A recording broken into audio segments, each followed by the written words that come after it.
What is up, wrestling fans? Welcome to episode number 593. Or almost at 600. Wow, at this point, of the Smark Moment Smack Talk podcast. I'm your host, as always, Tony Mango. Joining me, as always, is Callum Wiggins. Just me. Yes, Rob is currently MIA with hopefully some good news from some health side of things. Shout out to Rob. I'm sure he would have been here if he obviously could have been. Hopefully we'll get him on the next podcast and he'll be feeling much, much better. But Callum, you are here. I'm here. Everybody listening, they're here. How you doing? Yeah, this is going to be quite an interesting one where we don't really have Rob to balance out the fact that you're going to tell me a lot of stuff that's happening in WWE that I'm paying no attention to, and I'm going to tell you a lot of stuff that's happening outside of WWE that you have no idea about. Right. But we will kind of meet in the middle and cross over with some of the other things, some of the opinions here that we have. And, we want to, of course, know what everybody else has to say. So drop your thoughts in the comments below. Tell us what you're thinking. Pro, con, positive, negative, agree, disagree, whatever it is. Drop your thoughts there. Keep the discussion going. Make sure that you are doing all the good things that you normally should do on YouTube if you are a fan of any video or any channel, which, of course, you hit the like button on the video, you hit the subscribe button on the channel, you ring that little notification bell. That way you get those email alerts from when people go live and, when we do the pay-per-view point post shows, or like, for instance, this week we decided to end up doing our whole fantasy booking of the WWE draft as a live thing. So even though we didn't really have a game plan ahead of time as far as like when we would start and all, we ended up just doing that at like, I don't know, it was like 3:15 or something. And we got some people in the live chat for that one. So if you want to take advantage of any time that we pop up with those things, and set up those email alerts. But also, if you want to make sure that you are helping support us on the best possible platform that you can, Patreon and the YouTube channel membership are the best means to keep the lights on here, because they directly sponsor the fact that we can continue to keep doing these things. Even if it's $1 a month, it goes a long way. Obviously, the more people that do it, the more $1 a month actually stretches. And then when you get to the Darkcast tier, the Pick Poison tier and all that, then that helps out even more. So if you want to pick up some merchandise, Redbubble and TeePublic are where you can find that stuff. Obviously, not just for Smark Moment, but also A Mango Tees and Fanboys Anonymous have their Redbubbles and their TeePublics. So check them out as well if you're interested. And if you just want to toss a little spare change our way and you weren't able to do that with the super chats because you weren't able to join live, there's a little thanks button that's out on there too. So if you're just like, I really, really like this video, here's and I think you could set like a custom amount. If you're like, here's 78 cents or something like that, I'd be like, yeah, I'll take it. What the hell, why not?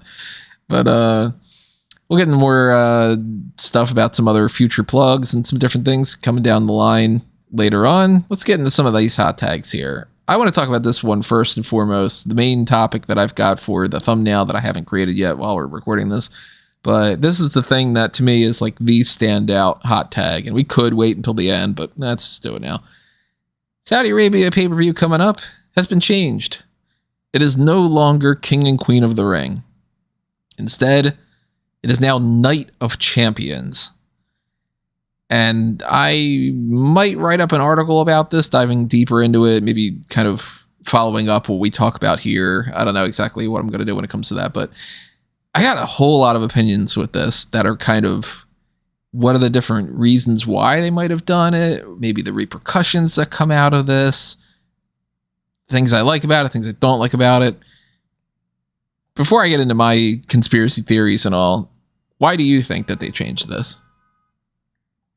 I mean, the most obvious answer would suggest that Vince McMahon has always had a very tenuous relationship with King of the Ring. Mm-hmm. And I don't think that he fundamentally likes the concept, but will bring it back every now and again for a nostalgia pop. And essentially, I think that the only reason I think that it would be changed due to this, due to the latest developments, like after it had been presented as King and Queen of the Ring for several months leading into this, is that he's now in charge and he doesn't want to have a King and Queen of the Ring, so he's going to just switch up to a more generic pay-per-view concept.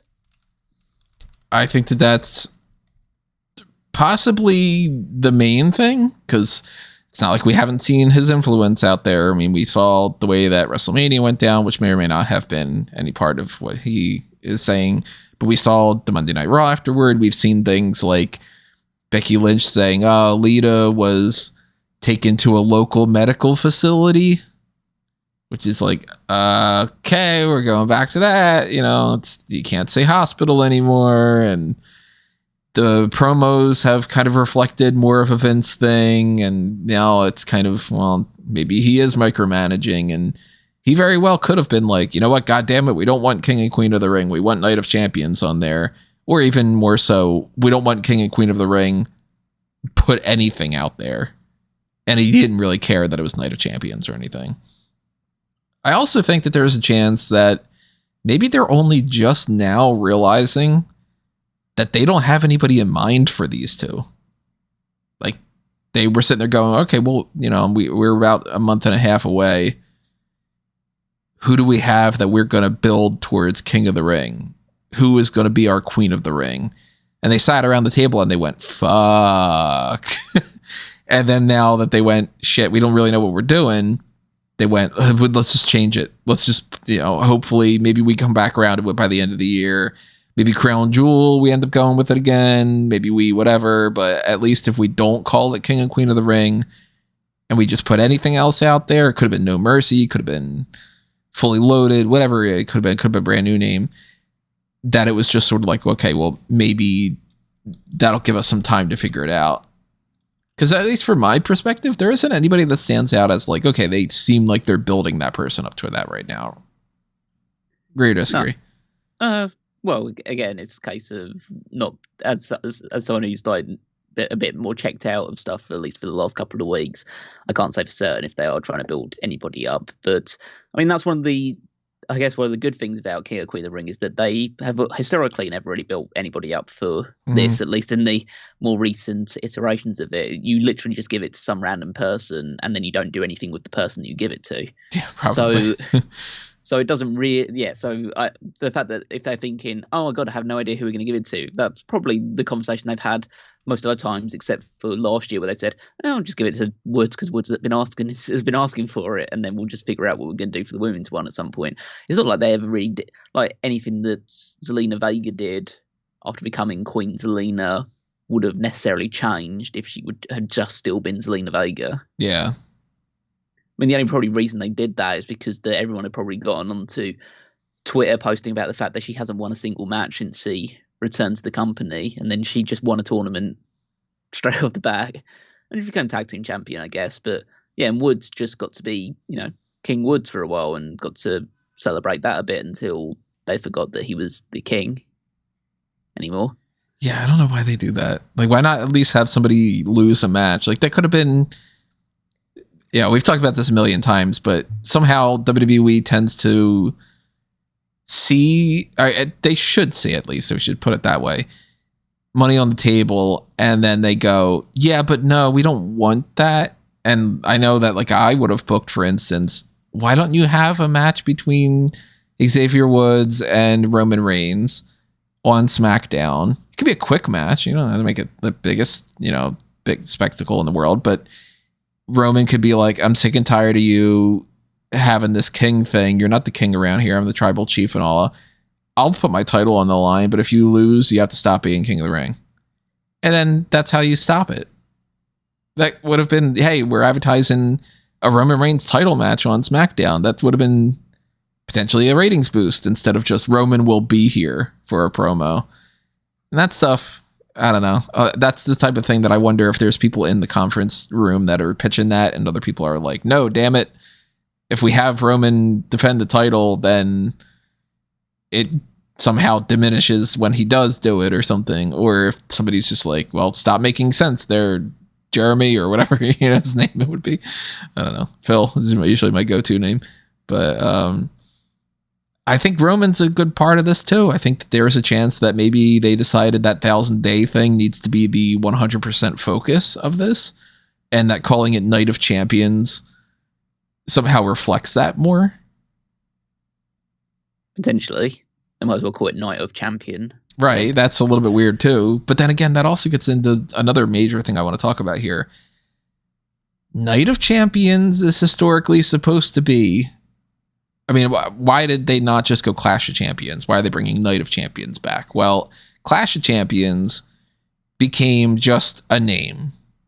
Night of Champions was the one pay-per-view where all of the titles are defended. That was the whole gimmick behind it. Now we've gone plenty of years from Extreme Rules is the night where every match has a gimmick to, okay, there's one Extreme Rules match on the card. You know what I mean? Mm. And the, TLC pay-per-view was like we had a tables match and a ladders match, a chairs match, which was absolutely fucking stupid. And then the stairs match, we had the TLC year, that one thing. And then eventually it was like, as long as we have one TLC match, that's all that matters. If they go with the idea that Night of Champions is once again supposed to be the time of the year where all the belts are defended, which should be every pay-per-view anyway, but let's, ignore that. Sami Zayn and Kevin Owens are the tag team champions right now. They don't go to Saudi. Yeah, that is true. I didn't even consider that, but yeah, that's a pretty obvious one, yeah.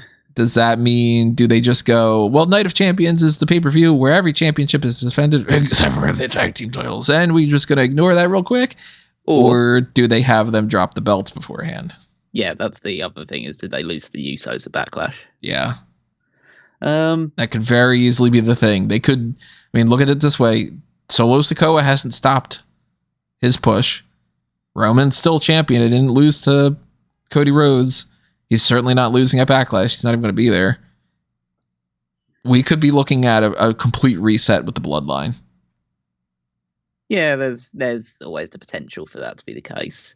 But realistically, it's going to be called Night of Champions, but, Brock's going to be on the show, and he's probably not going to be in a title match. Because at least by the stipulations, I know they can change because who cares? That's that rhetoric.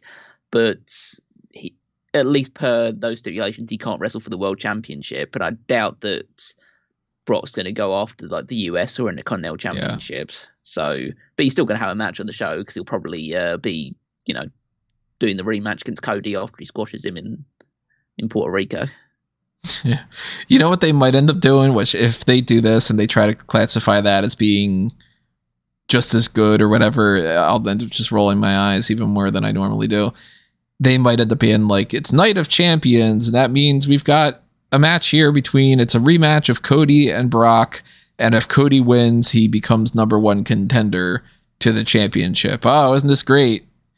We could determine who Roman's going to fight next. What a championship thing here. They might not even have Roman necessarily defend the title. It might be like, we're going to celebrate the 1,000 days of Roman Reigns as champion, and that's going to be his appearance there. And then we can get and then Cody attacks him or something stupid, I'd be surprised. There's been never any indication that they wouldn't have Roman wrestle on these shows. He's wrestled on, well, not all of them, because early on I think that he wasn't available or just didn't turn up for these ones. But pretty much ever since he's been defending the title on a Saudi Arabia show. So I think they'll continue the trend here. I have no idea who it will be against, but yeah, they might as well, if it's just going to be the regular pay-per-view, and they've just decided to call it Night of Champions, even though some titles might not even be on the line, or all matches won't be title matches. They should have just called it something that was fully just built around him in the 1,000 Days, like Tribal Kingdom or something. Mm-hmm.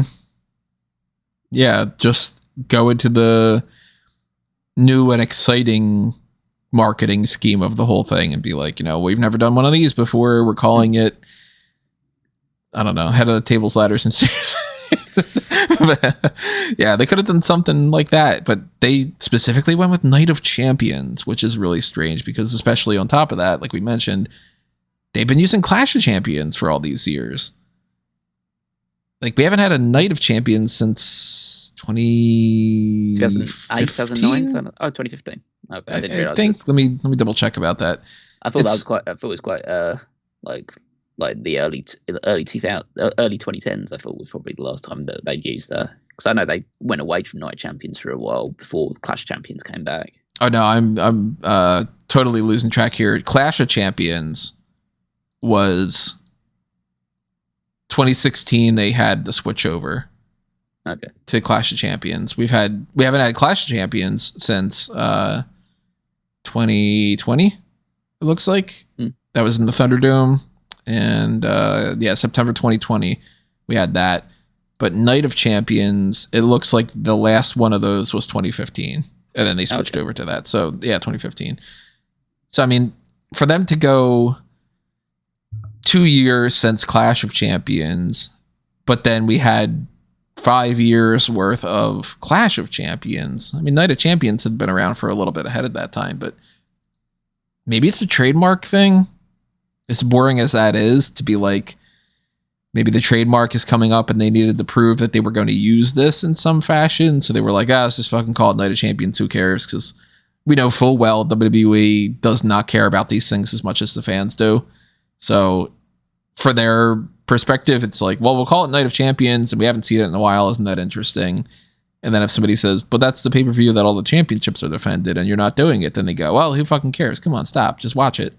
You got these couple of matches that we're advertising. Aren't you interested? And that also could mean, I don't think this is the case, but I mean, a championship is not quite the same, but they could still have King and Queen of the Ring on there. You figure Crown Jewel had the Queen's Crown and the King of the Ring finale. They could technically have that, and they just might have decided, you know what? We don't want to call the event King and Queen of the Ring because it's a mouthful. I mean, I would highly doubt that it happens, but there's nothing absolutely saying that that's been cancelled. But yeah, I'd be surprised that they would change the name of it and then still decide to go ahead with it. It just it would feel a little bit odd, but it's not out of the question. Yeah, why you put the resources towards the idea of changing all the graphics and changing everything like that just for the sake of being like, I don't want to call it this thing that we were calling it. I highly doubt that's the case. I think that they're completely scrapping the King and Queen of the Ring gimmick for now. Maybe they come around to it later on in the year. Maybe they decided against it. Maybe Vince called an audible and said, I don't fucking like this. I don't know. But it is weird that they're doing this. And in typical fashion, they haven't announced anything about it. So they haven't specified, well, we're calling it that for this reason. Or, Saudi Arabia said that they don't want King and Queen of the Ring. I don't think that they would care. They probably would love that because they like their gimmicks. The greatest whatever, the biggest battle royal, blah, blah, blah.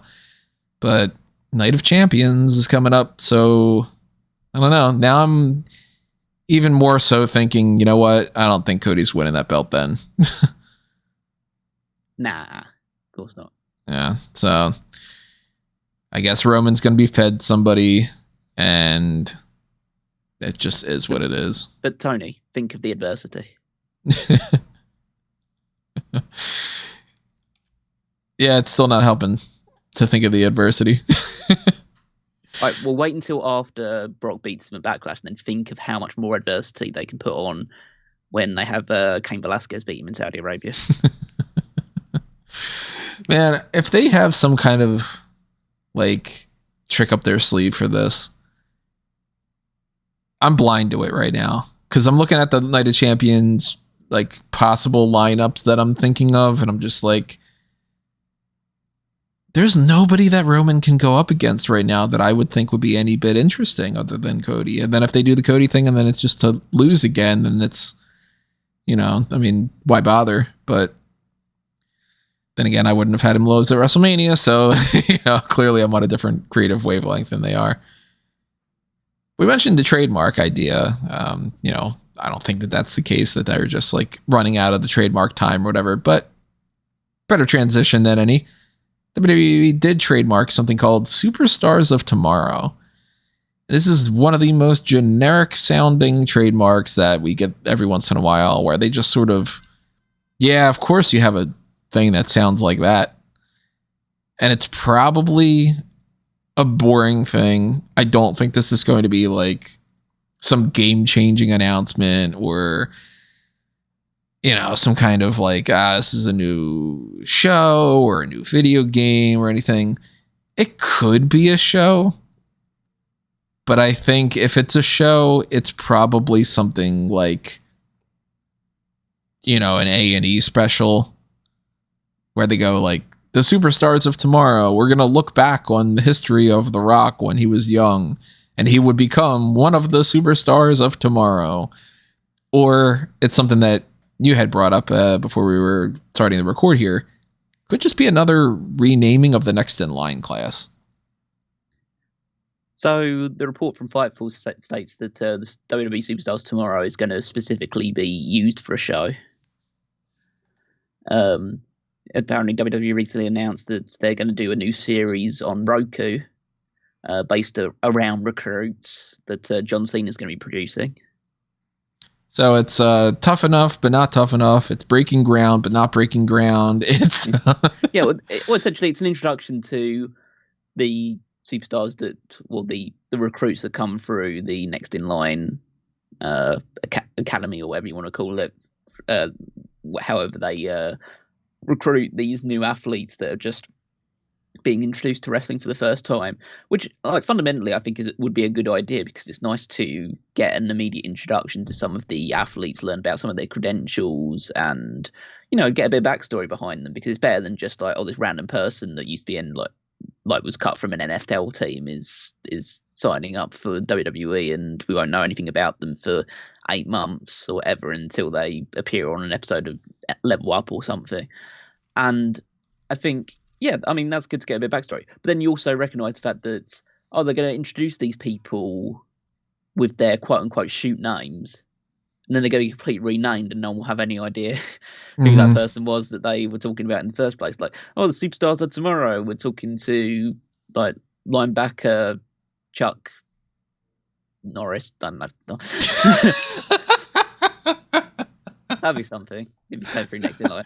I like that you went from, you almost took it into Super Mario territory with the Charge and Chuck thing, and then completely pivoted to Chuck Norris. Yeah. Yeah, let's say like Chuck Jackson or something like that, and he's here you go, Cameron Jones. That's the name of some guy. Yeah, Cameron Jones. He was he was a guy that was quarterback for this college football team and went through into the NFL and hasn't really worked out. But then he's coming up here and he's learning this new stuff, and then he comes in the company as Striker Zero or something like that.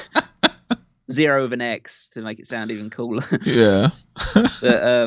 but yeah, and so, like, you kind of lose that equity to a degree, but like, fundamentally it's something that you probably should be doing. I mean, Stomping Grounds or Breaking Grounds and along those lines, that was pretty decent television. Like, they can put these kind of good documentaries together, and if John Cena's producing it as well, then, you know, it adds a bit of credibility to him as in a post-acting career. So there's, I can't knock him for doing this. There's potential for these things, and I've been mentioning it for years. You brought up Stomping Ground. I had said when that trademark came out and they did that pay-per-view the one time, I was like, why is this not used either as, I mean, they already had the Breaking Ground thing, so they probably should have just kept Breaking Ground. Tough Enough. Maybe you don't want to call something Tough Enough because you want to keep that more like the competition show. So I can understand that. But you don't need 5 different renames of documentary following people that are doing that. You just use the same name, you know? And Stomping Grounds to me was always, I would love to see that name brought back as a show that revolved around the Performance Center. Just call it WWE Stomping Grounds. It's, hey, this is where we train everybody. Obviously, Stomping Grounds implies, like, you know, you put your foot down and whatever. So there's like a forceful element to that as far as marketing is concerned. Superstars of Tomorrow sounds bland and generic to me. And in general, the idea of tracking the next in line athletes isn't something that I'm all that interested in, because I really did like some of those, like, Tough Enough type things. And I liked, did you ever see the PC Combine thing that they put up on YouTube twice? Yeah, because, well, I think I've seen clips of it, because I know they always highlighted Bianca Belair quite a lot. Yeah, she was kind of like the star of the whole thing. They were always just like, look at how incredibly athletic Bianca Belair is. But that was, like, interesting to watch. I don't know, like a Nick Comoroto doing the competition to, like, the bench press stuff. I don't like that stuff as it is. But watching the NXT people do it was like, oh, okay, we get some extra little peek behind the scenes. I watched a thing yesterday of the React channel. It was JC Jane, Wesley, Trick Williams, Gigi Dolan, Stax and D'Angelo. I think that's all that there was. There might have been another one or two. And they were just doing like little stupid games, that were like focus tests and like playing the operation game and all. And I was like, oh man, I like Stax so much more now. Like he showed more personality. They actually, gave him an opportunity to just be himself. So it can work if they have a show like this, and maybe the next in line people like the twins that everybody's going nuts over that I don't know anything about. I forget their names. It's like a Kavinder, yeah, that sounds right about right. Again, I'm not a big like athlete person of, this person's from LSU, this person's from I don't know, University of Kentucky, whatever. None of that crap matters to me because I'm just not a sports person. But it could be interesting. I don't know. It kind of depends on how they want to approach it. If they want to be really, I guess, like bland about it, they might not necessarily think that they're going to be real bland about it, but a lot of these people, they know what they're putting out there, like, I mean, you're in the marketing space. Some people are just like, it's good enough. And yeah, also I think it's going to be like very backstory focused. I mean, I think it's going to focus on their both athletic credentials, but also try and build some kind of emotional connection to them as well, like that whole reality TV kind of concept. So it'll end up having like on here, like Isaiah Iton. It'll be like, I grew up in Houston, Texas, and I, with a single mom, whatever, or like somebody's, Matey or Maddie Allbach will be like, my dad was a football player and he got an injury and I'm inspired by him, like, that kind of stuff. It's tell us your backstory, tell us the thing that'll emotionally hook us into you. And I'll be like, I don't think any of these are necessarily going to pop up because we've had like, and then they debut as a cowboy. Yeah. Because at this point, we're still at almost not a single person from the next in line. 3 classes now. I can't name you any of them except for Gable Steveson, that hasn't done anything. And I believe Tank Ledger was one. Yeah, I think so. He just showed up on NXT this week. I don't think that there's anybody else. There might have been 1 or 2 others, but after dozens and dozens for each class, I can't tell you a damn thing about Turner Washington here, Allie Maddox, Colton Schultz, Darian Goburn. I don't even know if I'm pronouncing some of these names right. Chandler Hayden. None of these. I can't tell you a single thing. I've written their names out before, and I couldn't tell you who Erica Link is. Maybe that's why a show like this is important, because then you do know stuff about them. Maybe not be like in ring wise, but Yeah, if you're watching. Oh yeah, it's going to be on Roku. I don't imagine there's going to be like a ton of people turning up, but yeah, so, like I do get your point about like just maybe retaining stomping grounds. But I think that was good for a WWE Network thing where you just like you're hooked into WWE when you're watching it. WWE Superstars of Tomorrow is a bland name, but it probably has better SEO value. Could be that. Could just be a matter of people that are on the production side of things, and the different companies and all. Look, there's a lot of value to. What's the nice way for me to put this? Let me bury the lead here and say, what's the nice way I can put bullshit, suck up, kind of stuff? If you're gonna pitch to a network like a Roku or something, hey, do you want to pay us to do a show? We're gonna put very little effort into it. It's going to be documentary based. So we're basically just going to pay essentially a couple camera people and some editors and, put out the bare minimum of that. But we can give you this package to sell it. And, hey, we're going to pitch it's Superstars of Tomorrow and whatever. And it's going to track this and it's going to be a crossover. It's great between all these different athletic people because you got football and volleyball and basketball. And we can get all of these people to tune into your show and all.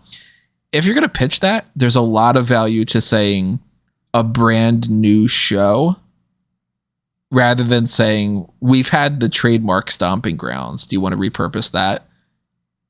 So many people think new is better. And you could have a copy paste of the exact same thing. But if you give it a new name, they instantly think it upgrades it by like tenfold. So you could pitch them, hey, why don't we use Breaking Ground? Why don't we use Stomping Ground? Why don't we do Tough Enough? And I bet they didn't like that idea. But if you say, we want to do something kind of like Tough Enough, and we'll even have a brand new show with all new twists to it, even if you have no new twist to it, they immediately, their eyes light up. You know what I mean?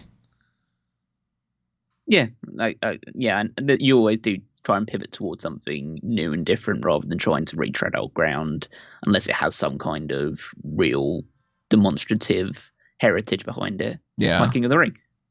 Yeah. Retread old ground, another variation of the Breaking Ground and Stomping Ground. They just call it retread old ground. Yeah, I mean, look at it this way. If somebody were to want to buy Smark Out Moment, they would either want to buy it because they like the brand name, or they would go, well, we want you to fold that all into something brand new and call it, Smark Palace or whatever the fuck. I don't know. Now I got to buy smarkpalace.com now or what the hell. Hey, I've got plenty other names on there, smarks.pw and such. Yeah, so Superstars of Tomorrow, I don't know. Maybe I'll check out an episode, maybe not. I haven't bothered to watch All Access since that first one. I wanted to continue watching that, and then I just keep fucking forgetting about it. Have you been continuing watching it? It's not part of my regular itinerary. The only thing that I've seen so many clips of Britt Baker on my timeline.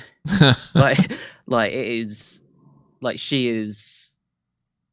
Like maybe Thunder Rosa was right. It's getting to that point. It's getting to that. Like every clip I see of her is just her talking about how much she doesn't like Thunder Rosa and how much Thunder Rosa. Why isn't she here? She's the champion. Why is Tony Storm having to still be interim?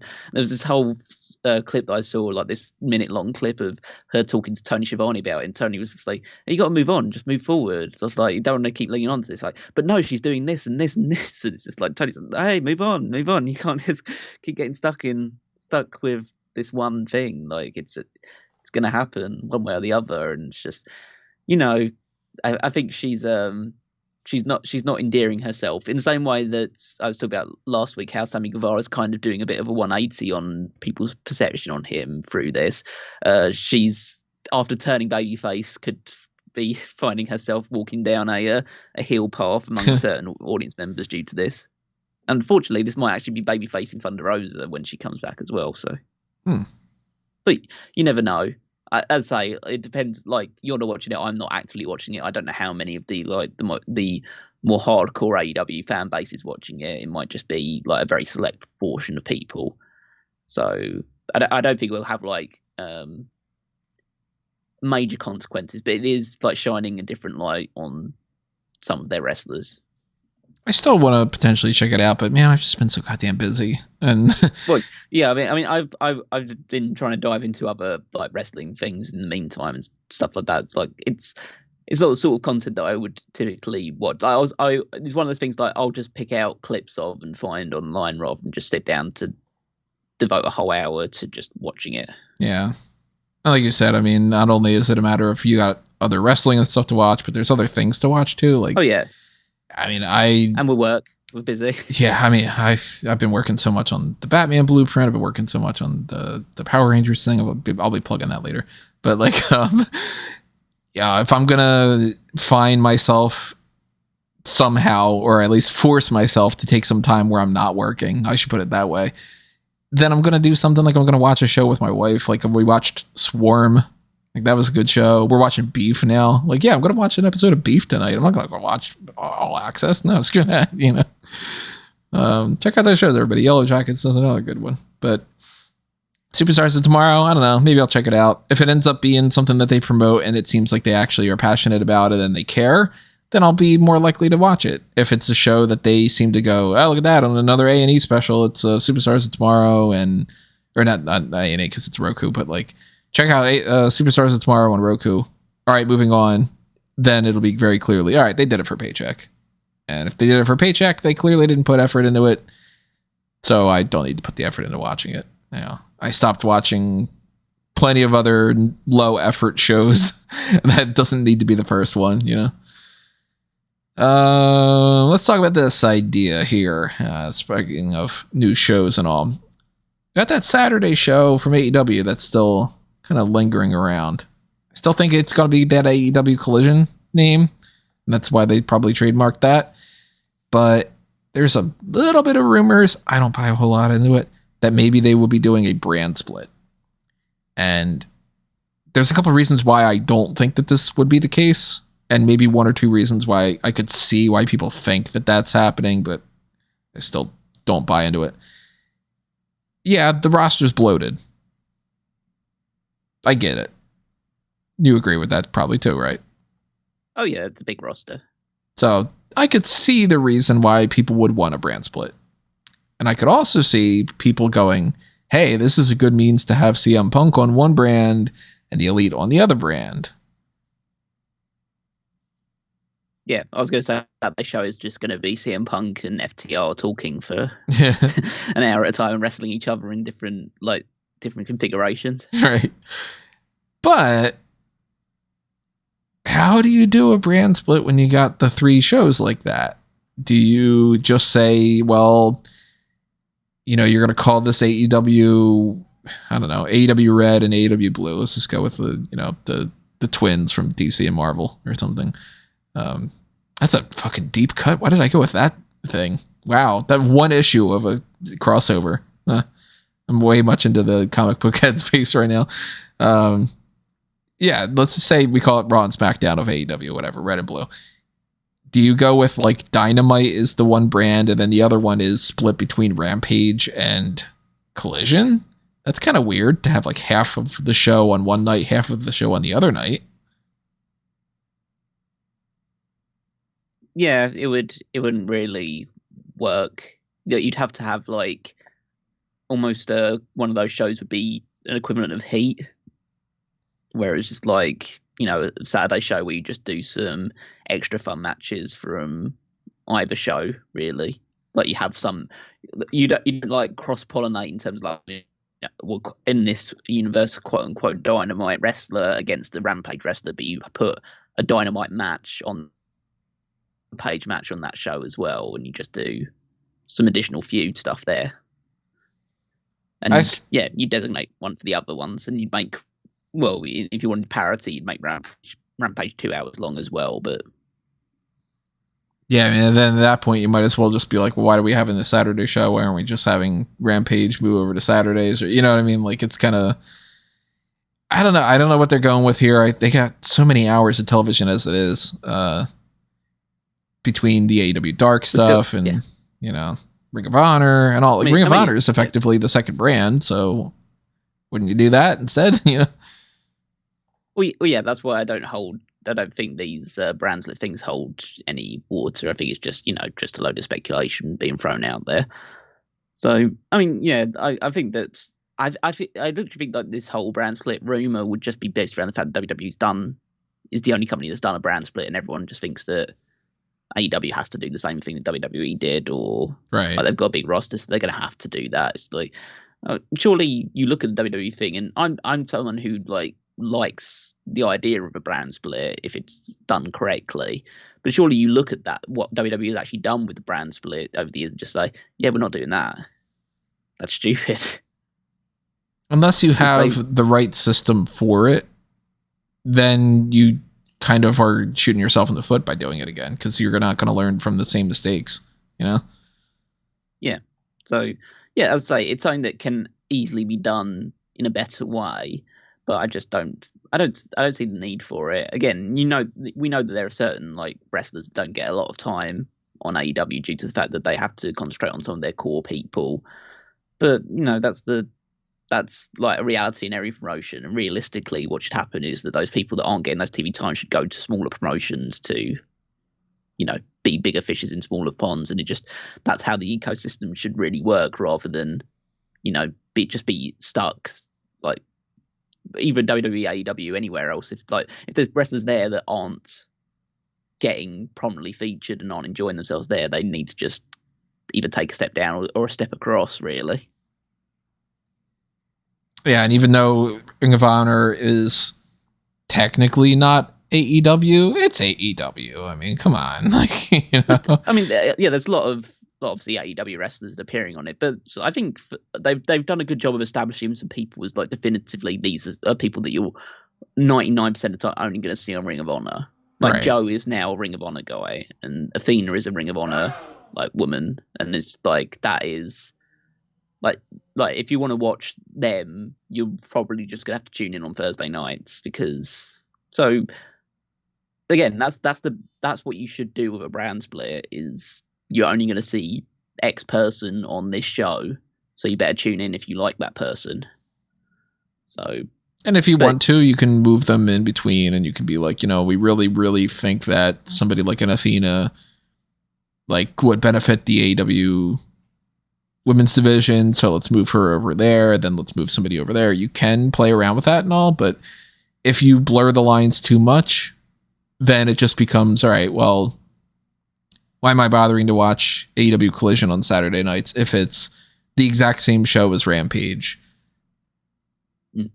They just record an extra 3 matches ahead of time, and then it's just 3 more matches. Then I would still watch it because I like the matches.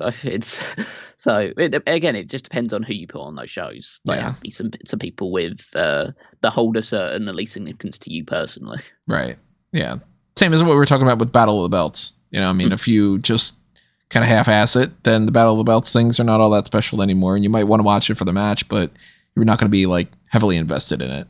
And you're still going to look at it and go, Dynamite's the show that I want to watch if that's going to be like the show that something's going to happen. Rampage, you might want to see the Lucha Bros in action or something, but then you're splitting yourselves a little thinner again, and then it's another whole thing with if you start doing the brand split idea, then how do you balance out having the right star power for everything and all? So between the idea that I just can't picture this Collision show being 2 hours on Saturday night.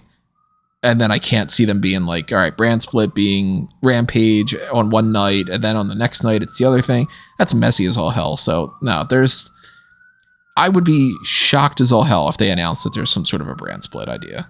I think a lot of people are just looking at this because the draft has been announced too for WWE. So they're like, brand split is in their mind right now. And we might end up doing something again based off of this next week. And maybe that is even, we would kind of wanted to not do draft based things, but I don't know when we would get another opportunity to do it. That would be kind of interesting. Maybe we do something like a forced brand split of AEW and we try to settle on how do you think you could balance it out? I don't know. If you guys are interested in that kind of idea, drop your thoughts in the comments. Let us know.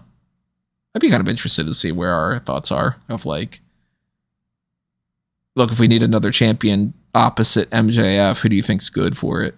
And that kind of thing. Let me play around with that. I don't know. Even if not, I might do it on my own. Maybe that'll end up being like a what if that I do. But anyway, let's talk about Brian Cage re-signing with AEW. New contract on his end for a couple more years. Yep. Not at all surprised.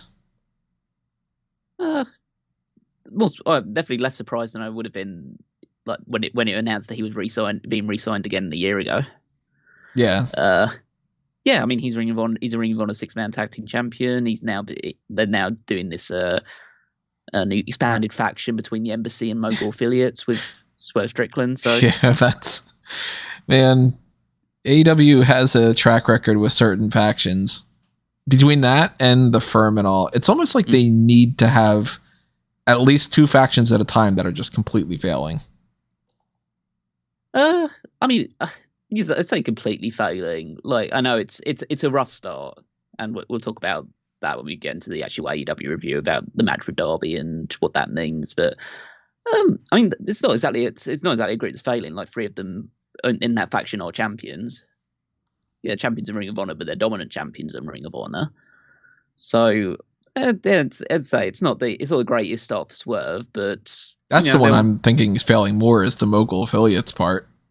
Oh, the Mogul affiliates part, yeah, definitely. I mean that faction, the original faction's dead because Parker's not there anymore, and whoever the other guy was, don't even remember what his name was, isn't around anymore. Yeah, isn't around anymore either. So Mogul affiliates is essentially dead, and this is the expansion of Mogul affiliates by using the Embassy to basically cover the fact that the 2 guys they originally put Swerve with can't wrestle very well. Yeah, it's just like Man, I don't know what happens with some of that. And then, of course, if Matt Hardy touches a faction in AEW, it's done. They got to stop putting him in with this the Andrade family Hardy family office, and then the firm, and I think just when we again get around to talk about it, but keeping him and Private Party together, I think is fine. Like him being a mentor for Private Party and then just leaving it at that. And that's just the group. It's fine. That's where I think that they lost their headspace, where they started just like merging a bunch of factions together. Yeah. And as much as it got the urge to merge for a lot of things, that's not one of them. No. I never looked at the Butcher and the Blade and Hardy and Private Party and Andrade and all and went, yeah, I think that'll be a good team. I never looked at that as that case, but also to go with that, just to talk about one of the main things that happened on Dynamite before we get side by side on each segment. Jeff Hardy's back.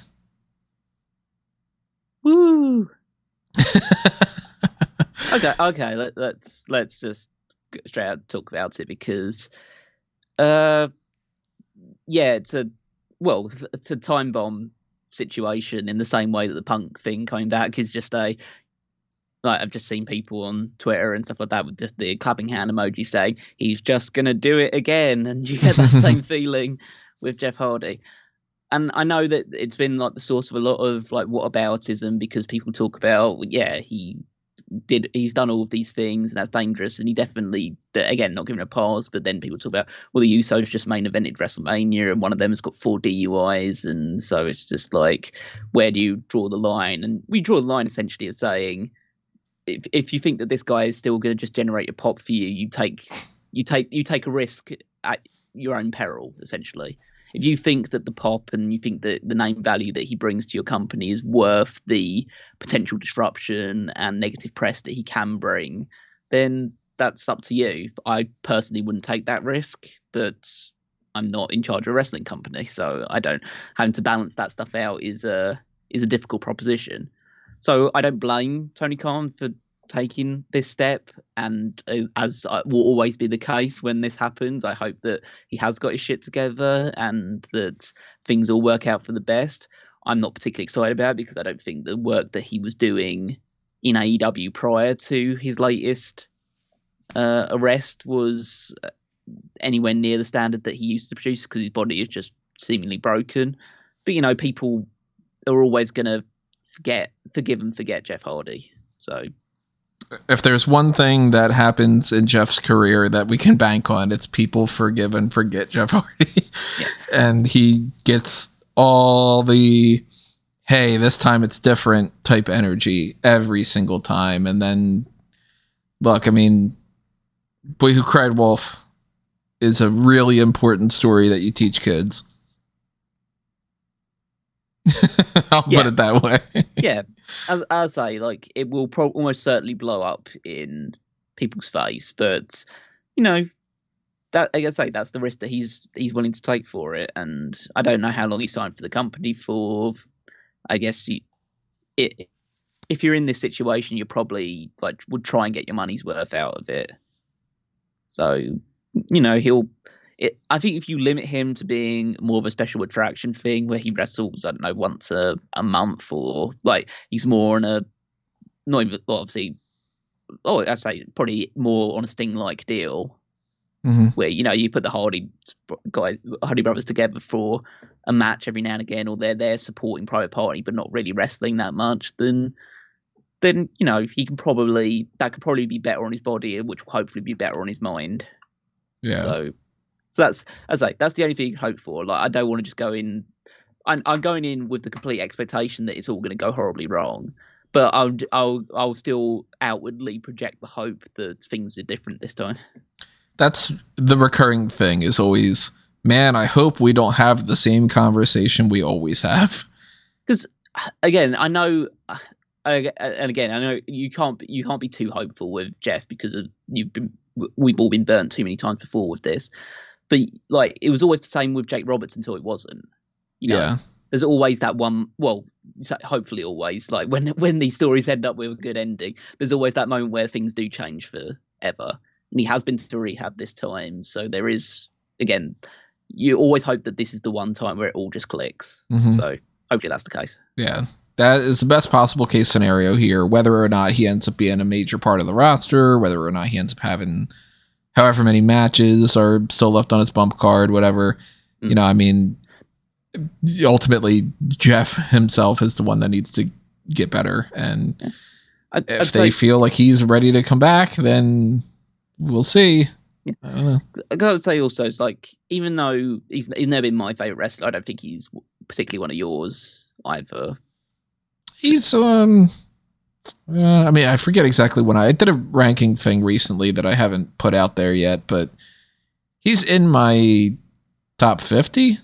Okay. I think. I don't know. That's now that I'm looking at the list, I'm like, oh, there's a lot of people on this list.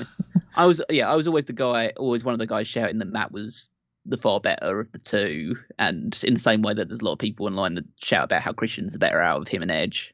And especially after the last couple of years, I'm kind of beginning to agree with them. But you just won Dane over.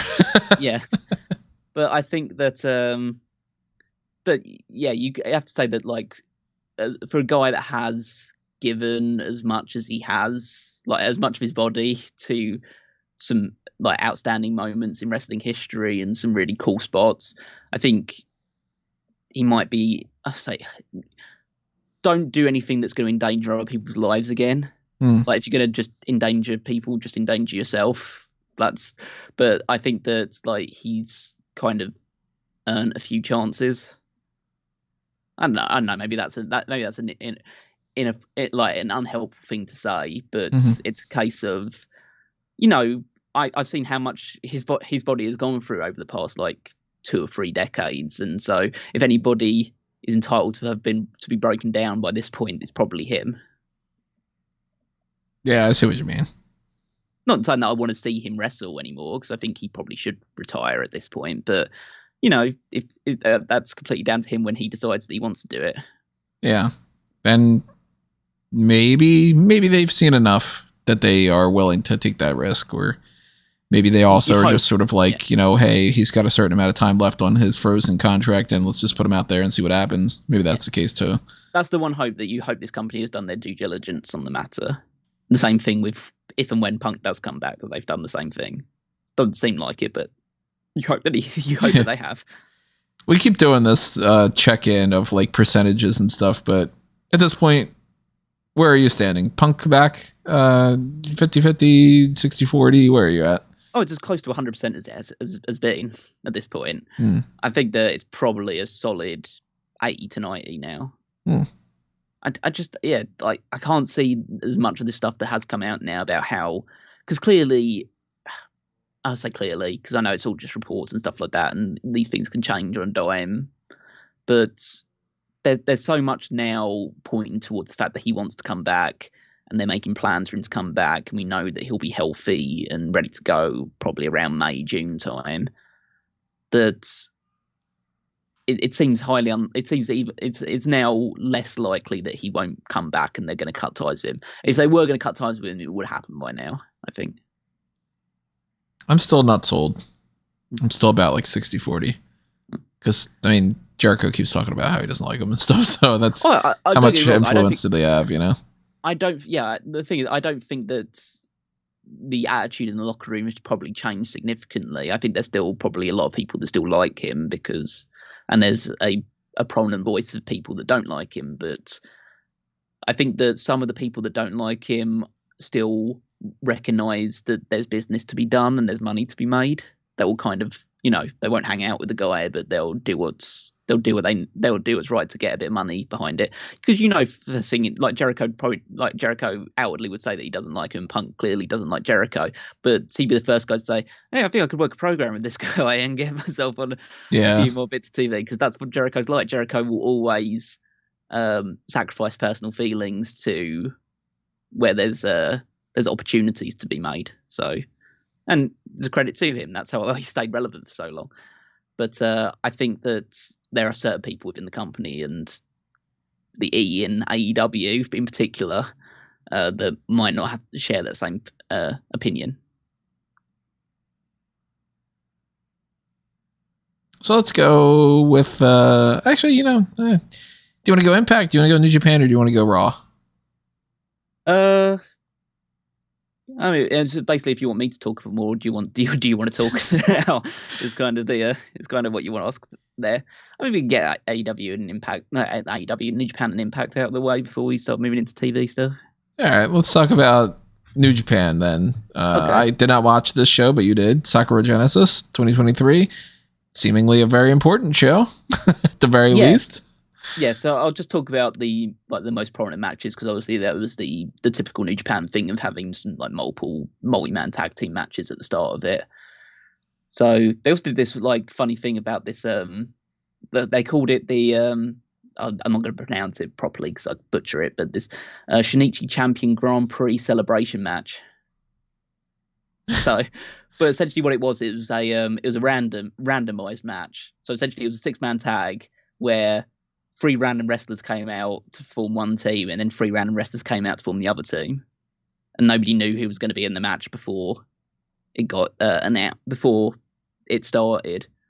So you had like Yo El Desperado and Hiroshi Tanahashi on one side, who are 3 people that just aren't in the same factions or the same groups or whatever, and then Great Khan, Toru Yano, and Minoru Suzuki on the other.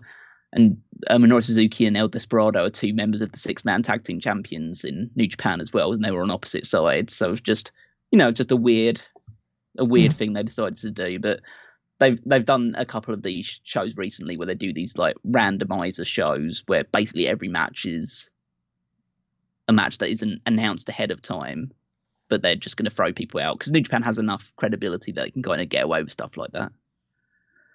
But moving into the actual important match on the show, so Mercedes Moné defended the IWGP Women's Championship for the first time, again in a triple threat match against Azumi and Hazuki from Stardom. Excellent match, it was about 15 minutes long, so it wasn't like the longest match of all time, but really, really like top grade match. It was so quick. They were moving at such an unbelievable pace, and Mercedes kept up. I've spoken to you about it. I've been trying to catch a bit more Stardom in the last couple of weeks. I've been watching a few Azumi matches because she's the Stardom High Speed Champion, which essentially their belt for, or as it says on the tin, it's for their super fast, smaller, more like high flying wrestlers. Kind of like a cruiserweight. Kind of like, yeah. And she's been the champion of that for a long time, like over a year now. And Hazuki is someone who fits within the high speed mold as well. She's more of a kind of up and comer in Stardom. But like they were moving 100 miles an hour, and Mercedes was keeping up with them perfectly fine. She was obviously playing the more heelish character in this, which is the gimmick that she's got going on right now. And she got the win, as everyone would have expected. But yeah, I thought this was, as I say, it wasn't like Charlotte Rhea Ripley from WrestleMania, but it's definitely one of the best wins matches I've seen this year. Highly recommend checking it out. And she will be defending the championship in next week in Stardom for the first time against Mayu Iwatani.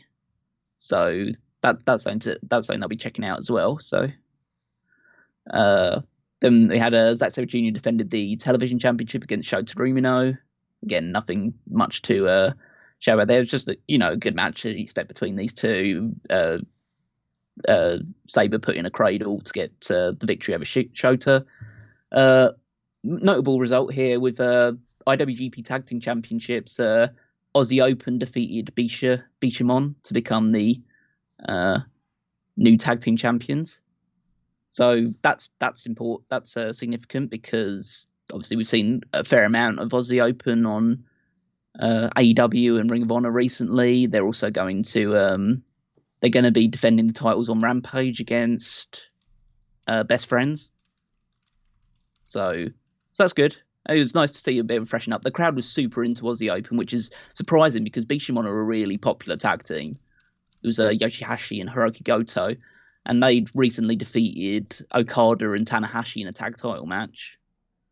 And so everyone was like, oh, okay, they're running with these guys for a while. But the crowd was so into Aussie Open that I wouldn't be surprised if they had I mean, I would be surprised because they don't book this way, but it's like you wouldn't have been like seen as an idiot for suggesting that they decided to change the booking on the fly based on the audience reaction. They were super into Aussie Open, and it's great for them to be tag team champions. They're one of the best tag teams in the world right now, so super happy for that. They had Hiromu Takahashi defended the junior heavyweight title against Robbie Eagles. That was just a pretty straightforward thing. I never really expected Robbie Eagles to win the title, and I don't think I've ever heard of him before. Oh, he's an Australian wrestler. He's popped up every like now and again. He's semi-regular in New Japan, and but he's a good worker. He used to have a tag team with Will Ospreay before Will Ospreay became more of a prominent main event guy. But yeah, it was good. It was a good match, but it was a very predictable result. What wasn't a predictable result was the main event, which was the IWGP World Heavyweight Championship match, where Sanada defeated Kazuchika Okada to become the new champion for the first time. So how are you feeling about that? I mean, I was stunned. I'd say, like, a guy who is the head of a faction called Just Five Guys is your world heavyweight champion. But it's kind of, I have a similar feeling to it I had towards Evil, which ended up being like one of the worst title reigns in the company's modern history, should I say. Like, I thought that absolutely sucked, and the decision to make him champion sucked. And my initial reaction to the thought of Sanada winning this was similar. I watched the match. I thought the match was excellent, and I thought Sanada did a brilliant job. It was one of the best Sanada matches I've ever seen. He came across as a real underdog, overcoming like the top champion, and like but he came across as an underdog, but still felt like he had so many matches of Okada that he understood now finally how to defeat him. So he didn't feel like a weak champion coming out of it. He felt, okay, they're really going with this guy. So I'm going to wait and see how it happens. It's going to be quite interesting with like Forbidden Door coming up. The fact that he's going to be most likely the IWGP champion going into Forbidden Door, because I don't think he's got a lot of sway with American audiences. So it'd be interesting to see who they decide to pair him up with. If they do decide to have, well, I presume they are going to put an IWGP World Heavyweight Championship match on that show. Mm-hmm. So it'd be interesting to see who they pair him up with from the American side of thing. I'd assume you'd go with someone who is very prominent in AEW, like a Jungle Boy or a Darby Allin or a Sammy Guevara, however you want to. Obviously, I'm just talking about the guys that are challenging for the world title now, but you want someone of that ilk, like a top guy.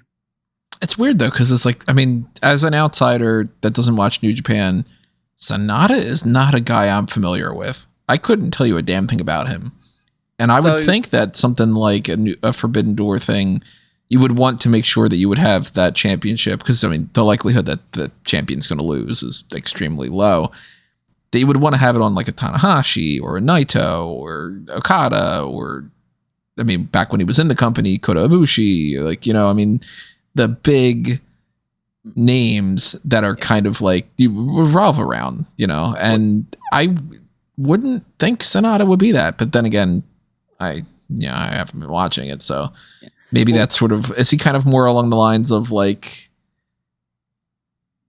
I know that there's not like a direct equivalent, but is he sort of like if you gave that perennial mid-carder the world title? I mean, kind of. I mean, he's been in that position for a long, long time. I mean, this is the first time he's ever been positioned as the main focal point of his group, because he was, for the longest time in New Japan, he was part of LIJ with Naito as the head of that thing, and he's only just, as part of the run leading into this title match and him winning the New Japan Cup, was him breaking away from LIJ in the middle of that tournament. So he's only been the head of Just Five Guys for a month or so, and they've already decided to strap the rocket to him and make him world champion. Which, in a way, I kind of applaud, because we've seen so many times of people like, I mean, mention Cody Rhodes and stuff like that as well, but like guys who are like, if you really want to get behind a guy, then you get behind a guy. Like, you don't just like try and half-ass it and say, okay, we've given him a new faction or whatever, and we've had him win the New Japan Cup, but we'll have him lose to Okada, and then he'll just fall down the card immediately, and he'll just be a mid-card guy again. We might give him like the US title or something down the road, but blah, blah, blah. But no, they decided, okay, this is the moment. If we're ever going to make Sanada a big deal, it's now. So in a way, I kind of applaud them for doing it. Whether it works out or not, it will be completely up to. Again, it's one that I'm willing to give a chance to based on how good the performance was, and I also watched like the press conference he gave afterwards, and he looked very composed in that as well. So I think that it's an experiment worth trying.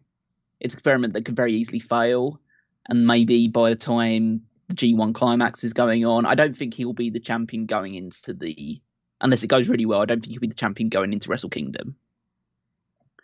Forbidden Door, I can get a sense of, and I get your point that for a more Western audience, you would want someone who is a more established name in that World Championship match. I mean, you could obviously balance that out by giving one of the top the top New Japan guys a shot for the AEW World Championship. Yeah. The issue with that being that MJF's gimmick is that he hates New Japan and won't wrestle on the show. So I think there's a very good chance that he won't wrestle on the show. And so, but then again, you can make the main event Kenny versus someone instead. I mean, even that, like Kenny against Sonata, like maybe that would be the thing. He won't. I mean, they wouldn't do that because Kenny's that's right. He's sold that belt. Yeah. Yeah. So they won't make him the world champion, and I doubt they would do that anyway. The only reason I think the chest they're doing that is because, like, well, if this Punk's rumors are going true, that maybe Benny Kenny is destined for New Japan in the future anyway. But I think that what it teaches and what people outside of it would not know is Gato won't change his booking for one-off shows like that. If he's got a long-term vision for Sonata in the World Championship, then he's going to stick to it regardless of whether there's a big cross-promotional show going on. Yeah, I mean, ultimately they're doing their own show. They're not trying to be a subsidiary of AEW. So it would be like, hey, if you don't think Sonata's fine enough for your Forbidden Door show, then we're not going to fucking put him on there then, you know? Yeah. Well, yeah, exactly. And like, it's like if you're not willing to have him be the champion going into this thing, then maybe like you wouldn't make him world champion in the first place. So, right. So as I say, I'm willing to give it a chance. Hopefully it goes better than the Evil One did. That's the last time that one of Naito's previous subordinates became world champion, it went really badly. So hopefully it's this is a better experience for Sonata. But yeah, and I saw some some reports going out as well that Okada is like focusing a lot more on the tag team divisions now, because something that we'll move into now with New Japan is they've got two shows in the weekend in the US for Capital Collision and Collision in Philadelphia. So they've got two Collision shows, so maybe AEW isn't having ownership of that name. Again, I'll only talk about some of the bigger matches that are going on, and all more interesting matches due to the fact that there's going to be like some AEW involvement and Ring of Honor involvement on these shows. So on the first night, you've got like a mix of tag team matches. You've got Fred Rosser versus Juice Robinson, obviously the former Darren Young. So that's kind of built off the previous American show they had, where Rosser lost the title to Kenta due to Juice Robinson interfering. So they're just kind of probably going to build off of that. You got AR Fox against David Finlay. Finlay's the new quote unquote head of Bullet Club in Japan, and AR Fox is obviously like a lower mid card guy in AEW and Ring of Honor. So sure that'll be a fun match. Zack Sabre Jr. is defending the TV title again against Tom Lawler, so that'll be fun. Sonata is in a match. He's teaming with one of his other five guys. Yoshinobu Kanemaru against Naito and Takahashi. So that's they're building, because at the end of the show, Sakura Genesis, Hiromu Takahashi came out to challenge Sonata for the title, which is interesting because he's also the junior heavyweight champion. So it's a bit odd that the junior heavyweight champion is challenging for the world heavyweight championship, but it's not unheard of. It has happened before. But Kenta's defending the strong openweight championship against Eddie Edwards of TNA, or Impact Wrestling, should I say. So again, that's a bit of just cross-promotional stuff. But the main event is the big selling point of this show, which is the strong openweight tag team championships, which is Alex Shelley and Chris Sabin, so the Motor Machine Guns, against Aussie Open, so who are already the tag team champions. The actual New Japan tag team champions are fighting now for the New Japan strong tag team titles as well. And also Hiroshi Tanahashi and Kazuchika Okada. are going to fight for those tag titles as well. So that's a pretty stacked three-way tag team title match. What do you think is coming out winning? I mean, I can't imagine a world where Tanahashi and Okada are going to be the strong openweight tag team champions. But also, why would you? I mean, are you going to make Aussie Open double champions? That seems. I mean, it's not unheard of. Well, it is unheard of because obviously that's never happened before with these belts, but it wouldn't be the strangest decision in the world. But I imagine they'll just keep it on the Motor City Machine Guns. But yeah, that's the first show, and then there's the second show that's happening the day afterwards in Philadelphia. Some of the interesting matches on that one. We got Orange Cassidy's going to have a match on the show. One of the first times I think he's ever appeared in New Japan, but he's going to be wrestling Gabriel Kidd, who's kind of an up-and-comer British wrestler in New Japan. Never heard of him. Is he good? Yeah, he's good. He took a break for a little while with like mental health difficulties, so he's had a bit of a struggle in his earlier years and stuff like that. But he's come back and he's looked really good in the recent matches I've seen of him. So I'm sure that'll be a fun match. I imagine that Cassidy will win it just because, unless you are building for Gabriel Kidd to come and have a one-off international championship match on Dynamite or Rampage or something. But and then there's also a IWGP United States Championship tournament. So there's a tournament going on. They've set up a tournament with the finals happening in Dominion, which is in June. So it's quite a long way away. And it's also a demonstration that Kenny Omega's not going to be defending that title in Japan anytime soon, in the very least. But it's Lance Archer versus Juice Robinson is going to be one of the semi-finals. There's only 4 men in this tournament. It's a 4-man tournament, but so one half of it is Lance Archer versus Juice Robinson. The other half, which they haven't announced a date for yet, but it will be Tomohiro Ishii against Will Ospreay. And then they'll do the finals for that at Dominion. And then I can imagine that will be for the match at Forbidden Door. So I'm not sure yet who would win that. It would very much depend on. I think that the likelihood is it will be Juice Robinson versus Will Ospreay in the final, and then I probably would go with Ospreay and do Ospreay Omega 2 at Forbidden Door, because that could easily main event the show. But yeah, we'll have to wait and see on that front. So, but yeah, just wanted to highlight that those matches are going on. So some things that will at least lend some bearing to what we see on Forbidden Door, probably. Then we got Impact is coming up soon. So yeah, Rebellion. Yeah, Impact Wrestling's Rebellion is going to have 2 vacated title matches and some other things, and get into some predictions of. I mean, obviously you watch it. I don't, so you're gonna fill me in on some of this stuff.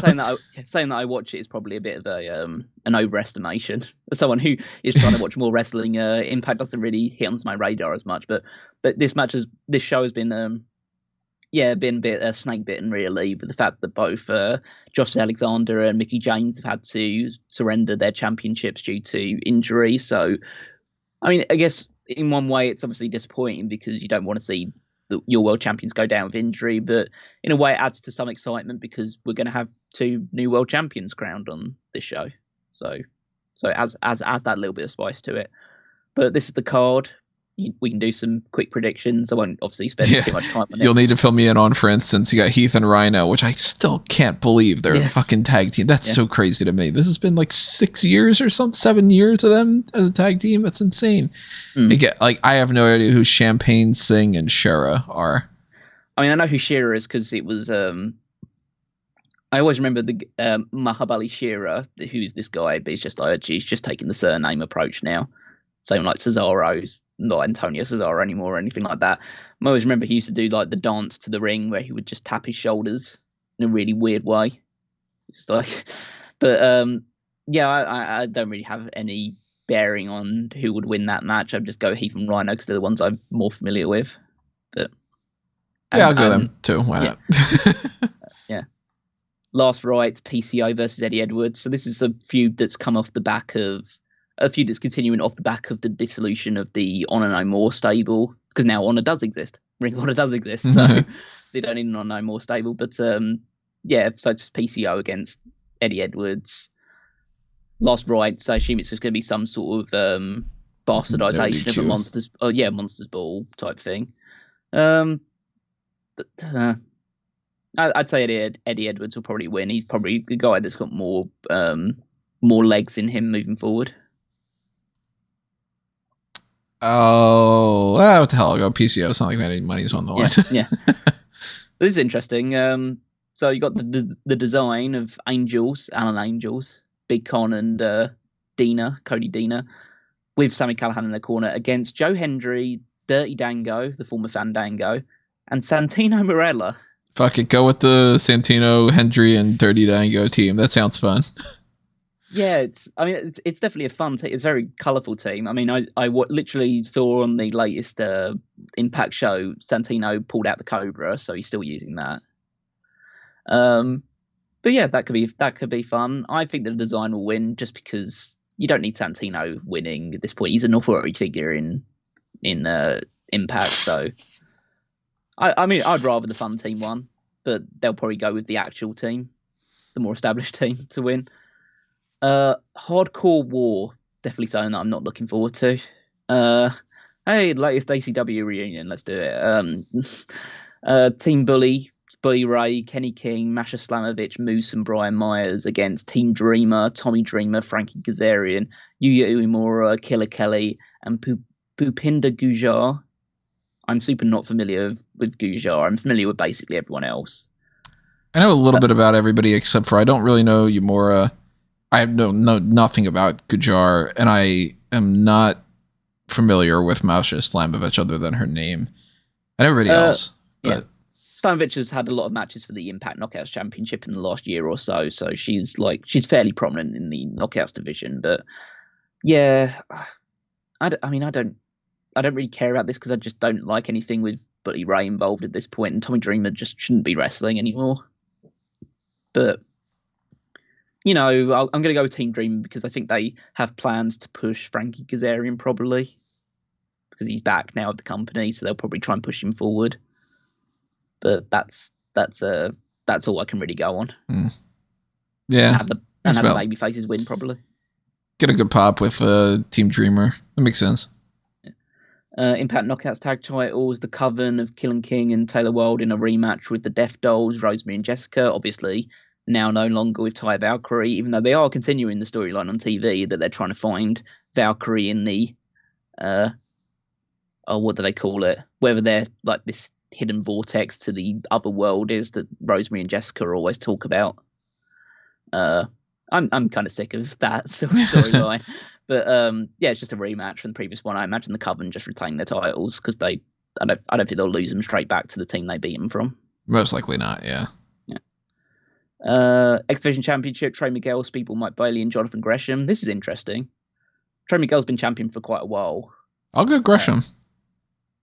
I'd actually go Speedball, but Speedball has been champion for a while, and I do like Speedball out of the most of them.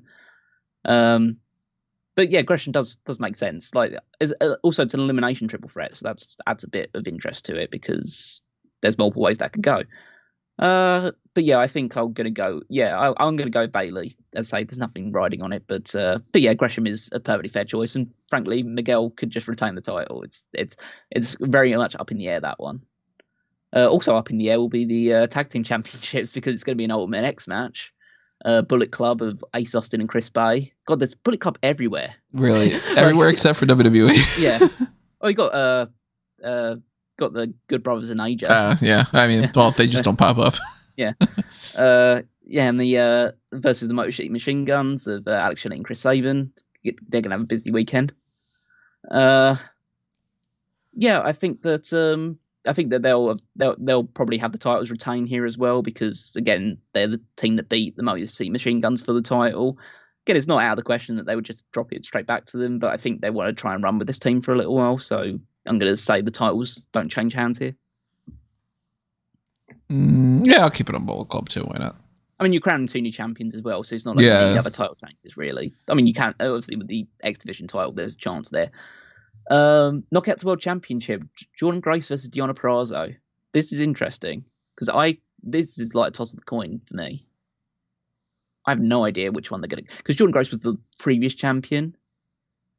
So she's the one that lost to Mickie James. So I imagine it was originally there was supposed to be a match between her and Mickie James 1-on-1 for the title. So I could have seen that just change hands immediately. But Deonna Purrazzo is very prominent. But there's also the shadow over it with the fact that she's probably going to leave the company at the end of the year when her contract expires. I'm thinking Grace makes most sense. They probably were going to just have her lose the title to win it back anyway. I would assume, without seeing anything. I mean, just the way that pro wrestling works. Yeah, I'd lean more towards Grace as well, but I think it should be a good match anyway, and there's still some room for doubt there. And then the World Championship is Kushida versus Steve Macklin. This seems like a lock for Macklin because they've been kind of building him up to be the world champion for quite a few months now. Like, he was the guy that was originally just going to go up against Josh Alexander for the title. And people were already speculating that he was going to win the title on that show anyway. Putting Kushida in is a nice replacement. Like, you're bound to get a good match. You put Kushida in there with him. So I think it'll be a good match, but I think the result was pretty clear that Macklin will win the title. But it's a more prominent name to put it on Kushida, but I don't think they're going to deviate from their plan too much. Macklin probably was the guy based off of the little bits of promos and stuff that I had seen. They probably planned on having him win it too, so you might as well just go with it and kind of do the reverse. Like, okay, well, they'll have that match, but it's instead of it being for that's when the championship changes hands, it's going to be like to defeat the person that you would have beaten anyway, Yeah. Going to be happening in Toronto as well on Sunday. So Toronto's getting quite a glut of wrestling recently, with the fact they're getting Forbidden Door as well and had those shows had those recent AEW shows. And fucking Canada got Elimination Chamber as well. That's right, yeah. So good on Canada for getting a lot of good important wrestling shows recently. But yeah, that's the kind of your delve into the, I don't say indie side of things, but the lower, the slightly below WWE and AEW stuff. So we can now talk about what's happening in WWE, where you can definitely take the lead on that stuff. Well, we got some things to talk about here. One of them being Liv Morgan and Raquel Rodriguez won the tag team titles from Becky Lynch and Trish Stratus instead of Lita, which set up Trish very awfully attacking Becky from behind. I did see the clip of that, yeah. Yeah, that was not good. That was not good. I thought it was interesting because obviously I'm not watching like show to show anymore, like I somewhat used to, even though even less than I would previously do. But I did see the reports about the fact of how the show was blighted by travel difficulties. I mean, I wouldn't have thought that necessarily. Like, the lineup for the show, like, it wasn't the best, but I mean, it's step up from the previous week in some ways. Like, they had matches that seemed to make sense. So if it was a bunch of travel issues, that's one thing. But I think that they made the best out of it that they probably could. Well, I thought it was interesting, in fact, that I assumed that because it was, when I heard it was Trish and Becky defending the titles, that Lita was one of the people that had travel difficulties, but they shoot a vignette of her getting attacked behind the scenes. So. Yeah, well, I just assumed that was going to be the case no matter what. Like, we were talking weeks before. I was like, Trish is going to defend that title at some point. Yeah. Like, so do you think that's going to happen at Backlash? Trish against Becky? Yeah. I mean, if the reports are true, their plan was to drag that out all the way until SummerSlam. But I don't know how the hell you do that. Because that's, I mean, what, August is SummerSlam? I'm forgetting exactly when. Let me double check.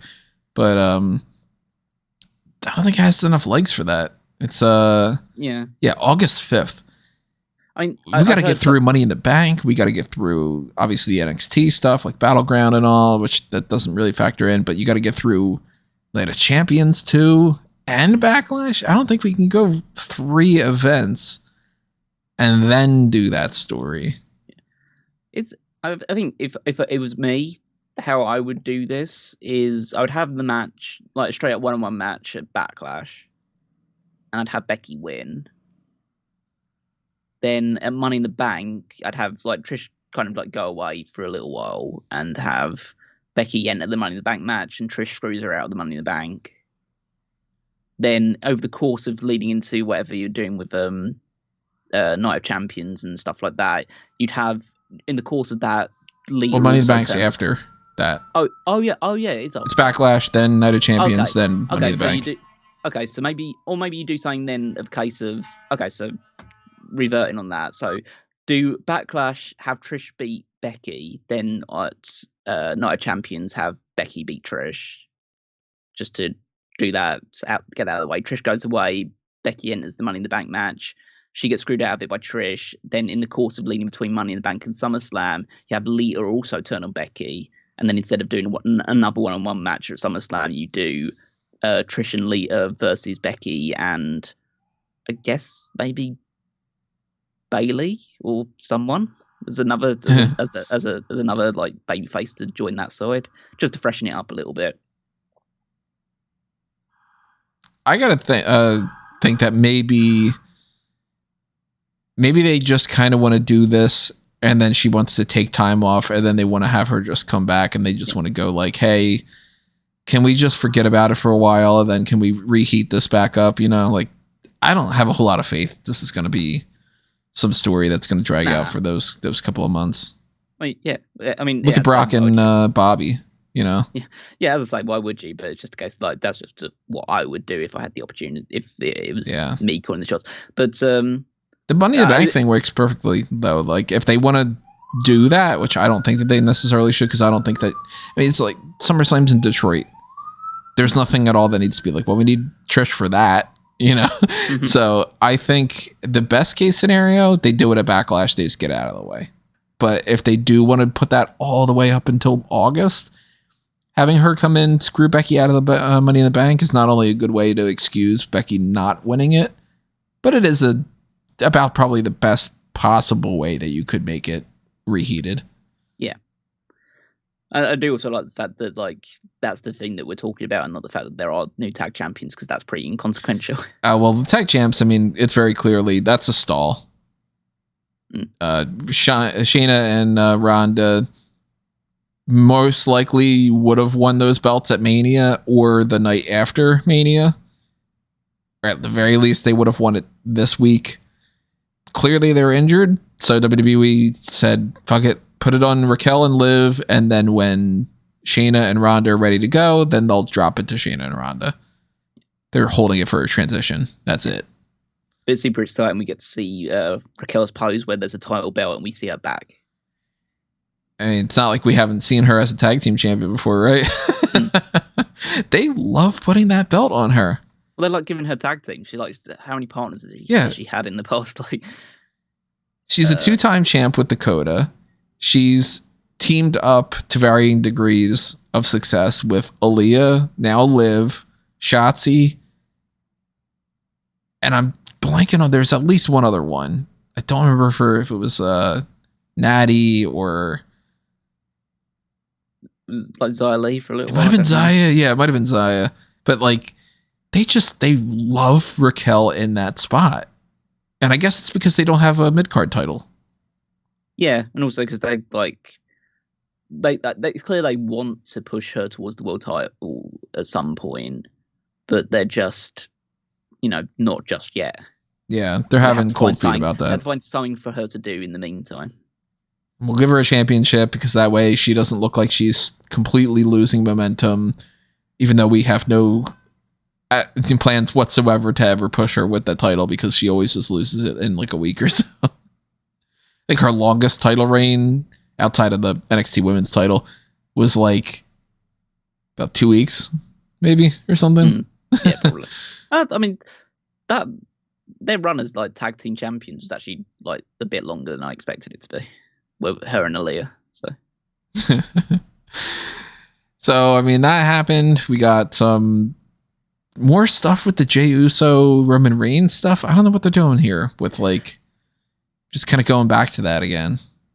Yeah, from what I can hear is stuff like it's just the same thing over and over again, which is just Jey Uso is conflicted about being part of the bloodline, and I'm kind of the mindset of, well, why are we still in chapter 1 still again? So it all comes back to that is, why hasn't anything progressed? Why are we doing the same thing over and over again? And you want to hear a good analogy for it? Yeah, sure. This is a recurring theme on this podcast. Did you hear the plot outline that they said that they're going to do a new Star Wars movie? Oh no, I must hear it. It's something about like a young kind of orphan guy or girl, and and they meet some friends in a spaceship, and like. This is what we know about it so far. Rey is in it. Oh, good. The Jedi are in disarray. Oh wow, that's never happened before. Oh, so you fucking did 3 movies of redoing the originals because you couldn't think of anything. And now you're redoing. Are we gonna have the fucking the Third Order, and it's the Empire is coming back, and like, god damn, man. Yeah, is there some kind of evil force that's like separating the Jedi? Oh, it's one of the big things that Ahsoka series is coming out. Mm-hmm. It made me question. It made me just think when I just saw that, just feel like, wow, Order 66 really did nothing, did it? Yeah, because there's all these Jedi that didn't die. Yeah, I'm another person that survived Order 66. Like, yeah, me and 50 other people. Right. Kanan Jarrus did, and Ahsoka did, and with time travel with this one and whatever. All the more reason why you should be checking out the Blueprint Project over on Fanboys Anonymous, because you can see on your screen right now, one of the things on there is the lightsaber from the original trilogy, Luke's / Anakin's, and it says on there 6 episodes. That's because there are 6 Star Wars movies, and then there should be spin-offs that should tell the story of the things like beforehand and during the Clone Wars and all that stuff. I have basically an outline of what the 6 movies should be in my mind, and there are some changes to it. I'll go ahead and spoil one thing right now. In my mind, Owen Lars should have been part of Captain Panaka's team, and you should have been making him a big deal from episode 1 onward. Anakin should have been 17 years old at the beginning of the series, etc., etc.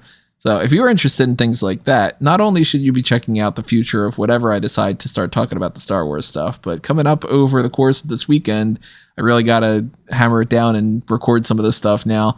We got an upcoming Power Rangers special, and this is called Once and Always. So based off of that, I need to tell you all, before that gets up there, my Blueprint basic outline of Absolute Power Rangers, a Mighty Morphin epic. Not epic. The Blueprint Project, of course, spans all sorts of different projects. And with the Power Ranger side of things, I have fully essentially written out in treatment form. Yeah, I can go back and rewrite some of the other things here and there, and notes change all the time. I'm going to have to change some stuff with Once and Always, but this is a 13, no, I shouldn't put it that way. I should do a 12 feature film series that I've already written 4.5 of the films of. Like, I'm talking, like, I wrote the script and we got 2 short films on top of that too. I will give you more details about that down the line, but you should also be paying attention to the Batman A Nighttime Story, 100 records from the Wayne Foundation archives. I am putting chapter 3 up soon. Trust me, it's been a while, I know, but that's because WrestleMania screwed everything up. And then I've got chapter 4 that I'm working on at the exact same time. It's part of the reason why it's been taking so long. Chapter 3 and chapter 4 will come out much sooner in relation to each other than to wait a couple weeks between them and all. But man, there are a lot of people in the League of Shadows. So I got to look at a lot of different pages for that. Even just looking up Ra's al Ghul on his own ends up being like, there's 15 disambiguations from just TV shows and stuff. So anyway, Blueprint Project stuff. Pay attention to that on Fanboys Anonymous. And you can get better writing if you hire me. That's what I'm saying, especially in WWE. But going back to the well of the Jey Uso thing is not a story that I'm all that interested in. I do not think Jey Uso is going to be the one that beats Roman Reigns. And I don't think that he should be either. So I think you're treading water, and that this is kind of, it's making me a little bit scared, to be honest, that they are in the same position as the Star Wars franchise, where they're like, shit, we had a good thing going and we don't know what to do other than to keep going back to square one. So now we're probably heading towards the Usos are winning the tag team titles back, so that way they can defend it at Night of Champions. And we're probably heading towards more of Roman has an issue with Jey, so he tells Jimmy that he needs to get him sorted out. And then 3 weeks go by between, if he's not sorted out this week on Raw, then I'm going to talk to you on SmackDown and all that. and they just milk the fucking cow until it's dry. And I'm not interested in seeing that. If I want to rewatch the plucky orphan is actually a Jedi and needs to win over with the rebellion and all, I'd fucking watch the original Star Wars. You know? Oh, yeah. I mean, you should. Yeah, it's great. A New Hope stands up to time, you know? Yeah. And Lost Jedi sucks. Yeah, exactly. Force Awakens, not a good version of A New Hope. No, I mean, I'm one of the people that, like, I hate Force Awakens more than I hate The Last Jedi, but I know you're on the opposite side of that. No, I'm actually, you know, over the years, I've come to realize the reason I hate The Last Jedi so much is because it didn't fix the problems of The Force Awakens. Mm. That's my big thing was I hated a lot of The Force Awakens, and I was going into The Last Jedi going, maybe they turn it around. Yeah. And then when they didn't, and they ended up turning it into an even worse way, I was like, no, fuck everything. And then, of course, Rise of Skywalker is like, and here we didn't stick the landing. We did the, remember the thing on The Simpsons where the gymnastics guy sticks the landing, but he breaks his ankles and he just starts yelling. Yeah. It's like, you ended the series. You did. Yeah. But that's part of Monday Night Raw that was happening, and I'm not interested in tracking that. But I am interested in seeing more of Bronson Reed versus Bobby Lashley. They had a no contest. That's good. Just like Reed looking pretty strong, fighting up Lashley, and Lashley not needing to just beat him and then end the whole fucking feud. I like that. It sounds like a good matchup. It seems like it's a good person to try and actually establish as like Reed's first proper feud back in the company. So I'm cool to see them at Backlash in some fashion or whatever. Cody's promo was about as good as you can expect. I mean, he's sort of, hey, fuck you, Brock. And, yeah, whatever. Io Sky is number one contender now after beating Michin and Piper Niven with a little backstage segment that Bayley was looking to get into the title picture, and Dakota and Io were like, well, you've had your chances. What about one of us? So they're still teasing the idea that Damage Control is going to split. Yeah, I think that's pretty evident that'll be the case. But you can't go wrong with Bianca Belair versus Io Sky for the Raw Championship. I think that's sounds like a pretty good match to me. Match itself would be great. It's a shame that there's no like feud for it. You know what I mean? You'll see. They've got a couple of weeks, I guess, to try and build it up. It could just happen on TV too. Wouldn't shock me. The way that they do these things these days. Yeah, maybe. We're over on the NXT side of things. We are now confirmed that NXT is going to have not only that Battleground pay-per-view coming up, but Spring Breakin' is happening again. I hate that name. And somebody likes the break thing. Braun Breaker, Spring Breakin'. I'm Braun Breaking.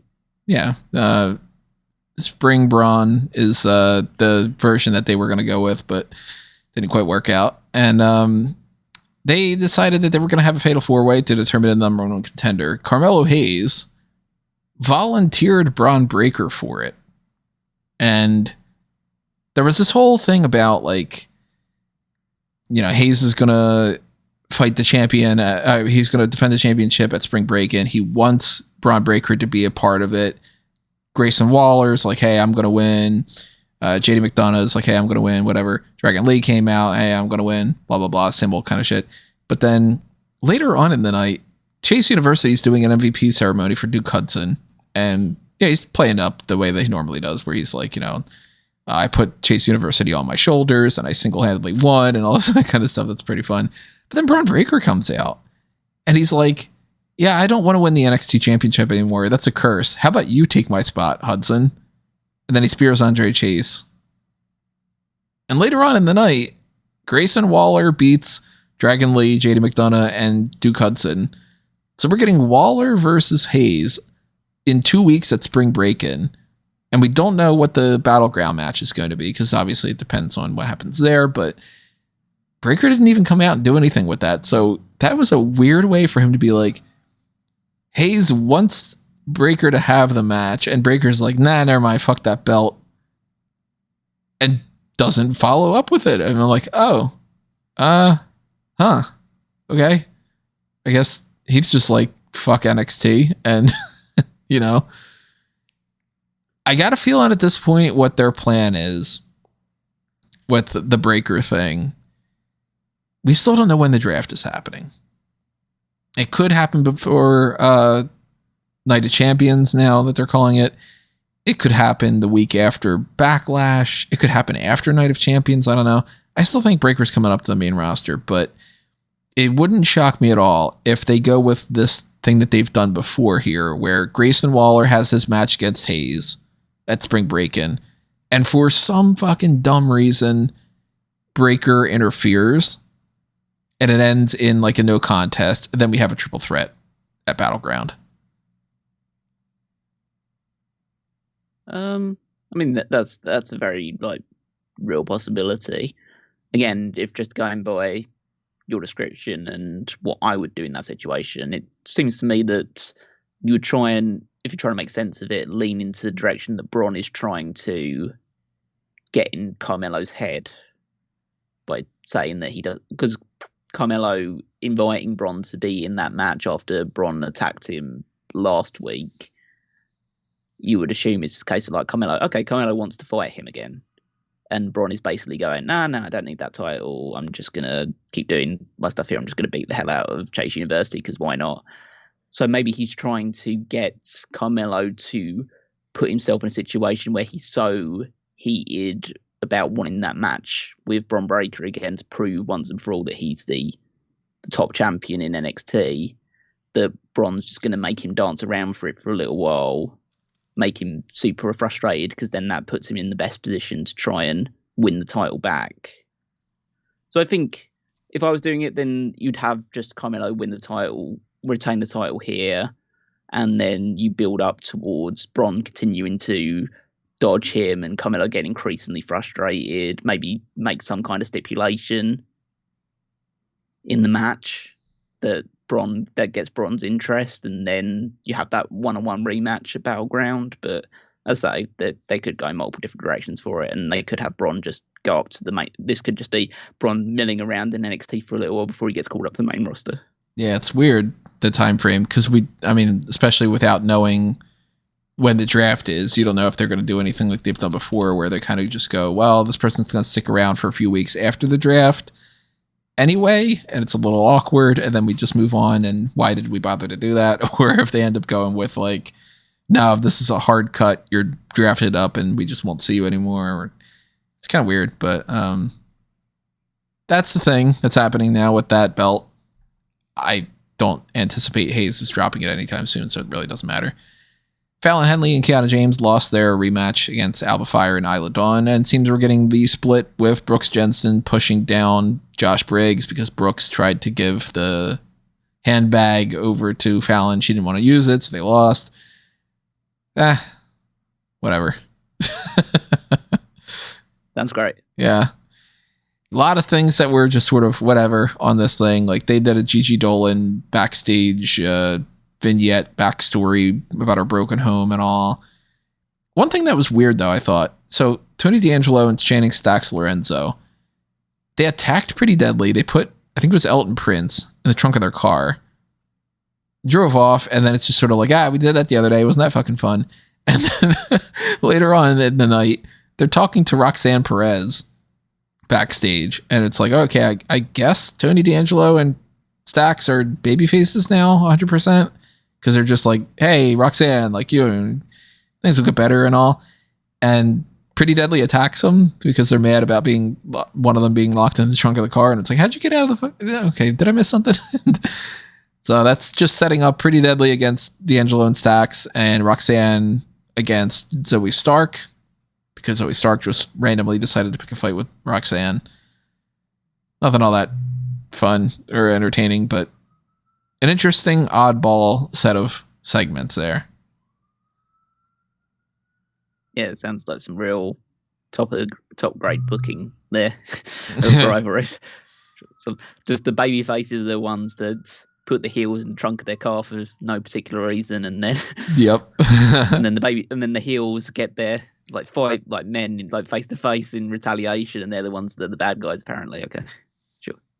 there was a lot of stuff on this episode that was basically somebody saying next week or 2 weeks from now, we're going to have a match. So like Creed Brothers won a tag title shot. Cora Jade badmouthed a bunch of the roster. Then Lyra Valkyria came out, and it's like, okay, well, those two are going to fight each other. And Charlie Dempsey is going to go for the North American Championship. So I'm hoping that he beats Wesley. I think that's the right course of action. Oddly enough, I don't know why like something like that's not happening at Spring Break. And probably because the title's not changing hands. Maybe not. One thing that did change is Mr. Stone is no longer with Von Wagner because Ilya Dragunov beat Von Wagner. And then they immediately pivoted afterward to Dijak coming after Dragunov. I'm glad there was a lot of resonance and a lot of importance placed on the Mr. Stone and Von Wagner separating. Yeah. Oh, they immediately moved on. Yeah. Like, I mean, Dijak was out there basically while Mr. Stone was like, all right, that's it, we're done. And man, the acting was so stupid on the Dijak and Dragunov thing, because Dragunov's got like his fists up, like, I'm ready for a fight. And Dijak said something along the lines of like, oh, you think pain makes you come alive? Well, I'm going to make you feel really alive or something like that. And I was just like, oh, this is so bad. I hate the acting in NXT. Dijak's never been a great promo. Oh, Dragunov was equally as bad with this because he hams it up like crazy.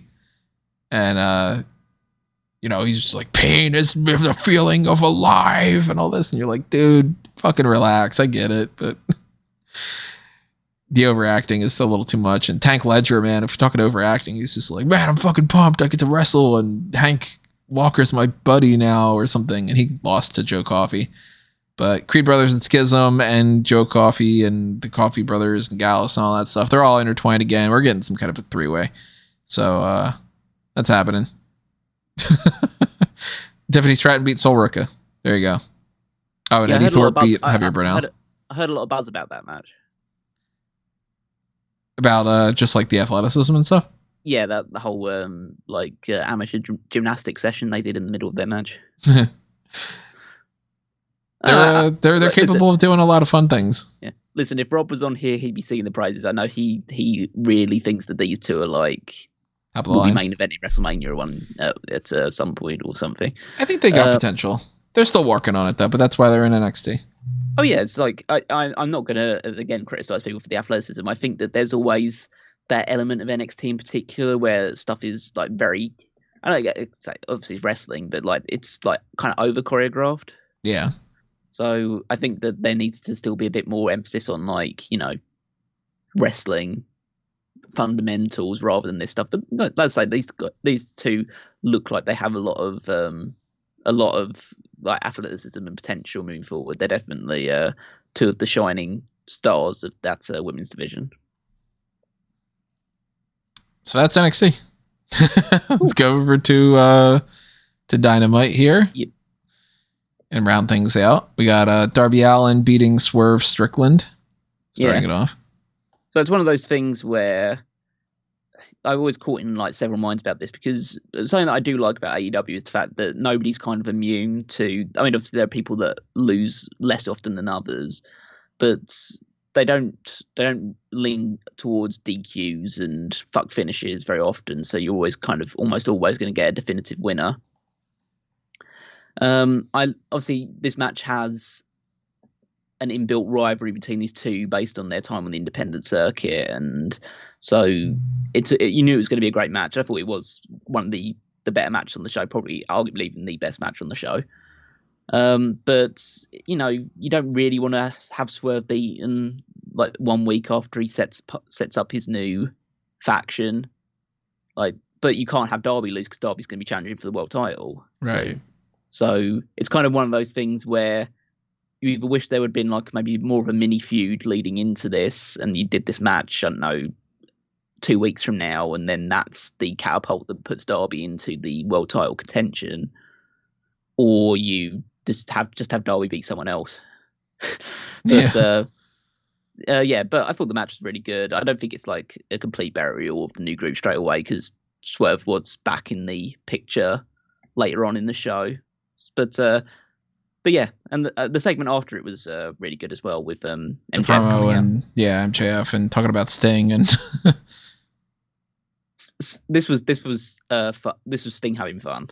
Like Sting coming out and having pom poms, saying that he's like a cheerleader for Darby instead, and talking about how Showtime might soon be over for him, but it's Showtime's just beginning for Darby, and he's going to defeat him for the World Championship, and how like mentions like Cody daycare because he brings up Cody, and like oh, I said Cody. Oh, slip of the tongue there, I said Cody. I thought Darby's promo was great as well, where he talks about like how like he leans into the whole aspect of MJF's character about MJF hating himself, and talks about how he went to therapy in order to get perspective on the things that matter actually most to him, which is being able to pay for his pay off his parents' mortgage and buy them a house and all this other stuff. It's so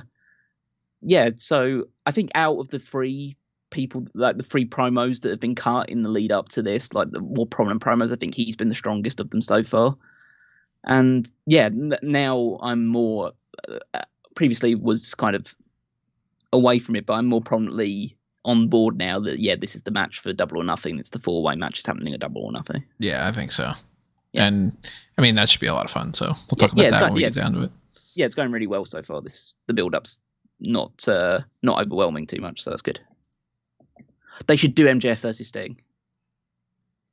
They should. I mean, why not? Right? Yeah. Just do it on do all you can. That'd be a great episode of Dynamite to just throw that on. It's like a one-on-one match, and it wouldn't go super long or anything, but I think that'd be cool. So we got that. We got the Powerhouse Hobbs TNT Championship match, which I didn't bother to even watch. You were named over Silas Young. Yeah, it was just a quick squash thing. Like, but it was more about the angle thing because Wardlow's back. And beating up the car.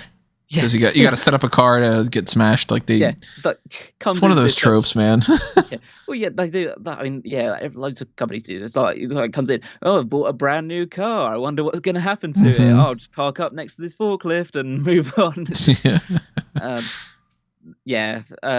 I'm not too keen because it seems like just Wardlow can't escape this TNT title vortex, but it's weird. He's a difficult person to book, I think, because you don't ever really want him to lose that often, but he can't just win every title that he goes after straight away. He's not prominent enough for that. I don't think he has enough character for that, and you've got too many other people that are doing better things than he is, so yeah, it's difficult.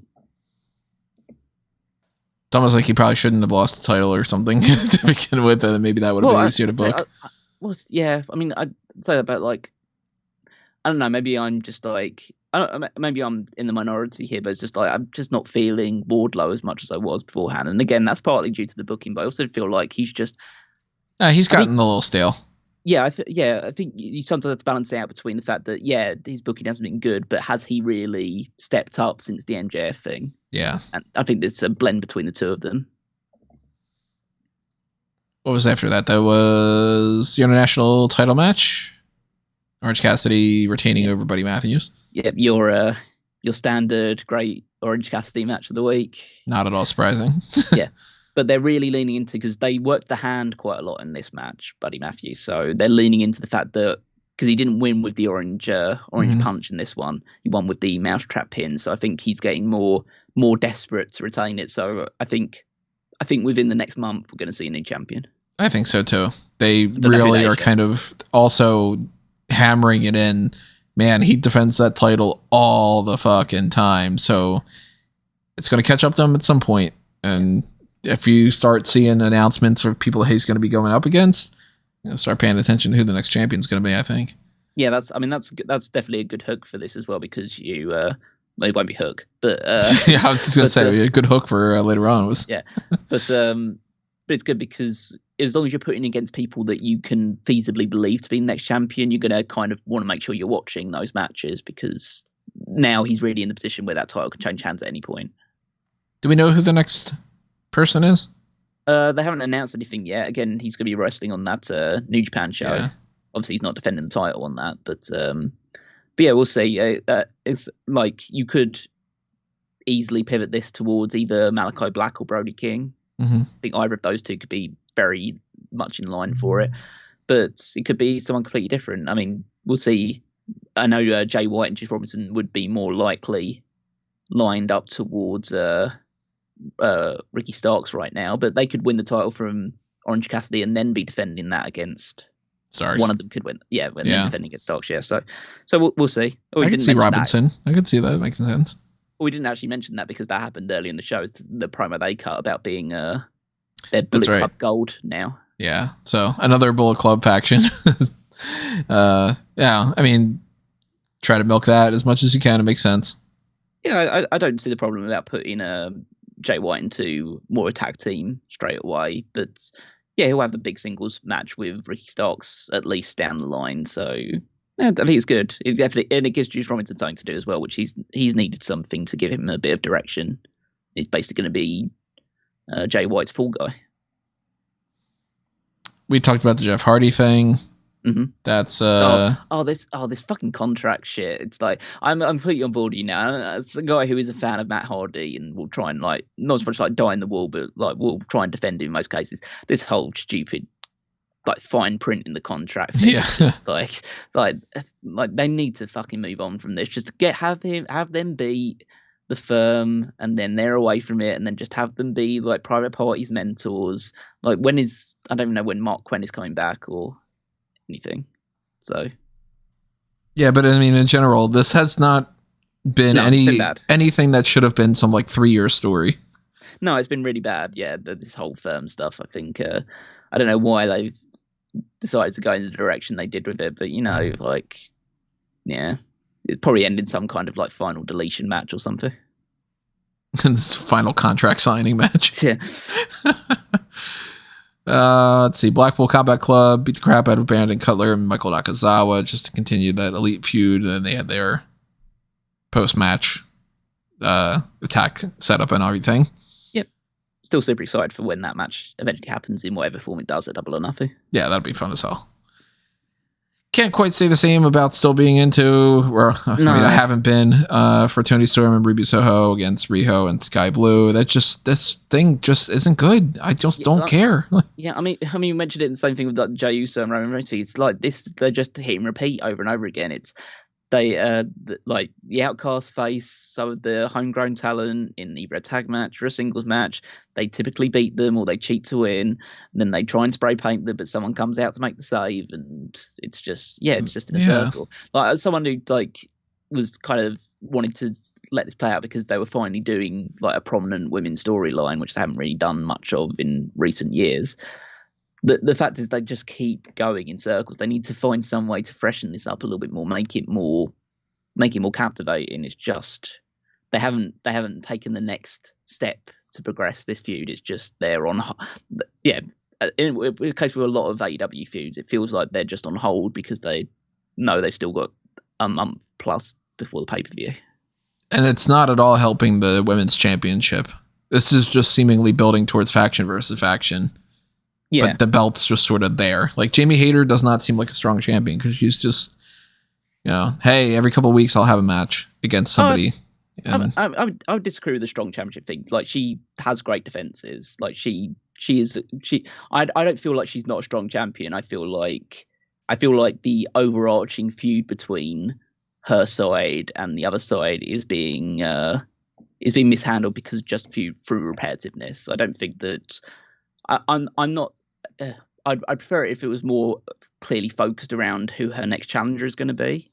That would definitely like her next like big challenger is going to be. That would definitely help rather than the more sporadic like feuds that she's having with like I don't know Emi Sakura or Riho. But it's at least being elevated by the fact that all her matches are really good. So she gives me vibes right now that if they would have had a second champion like WWE.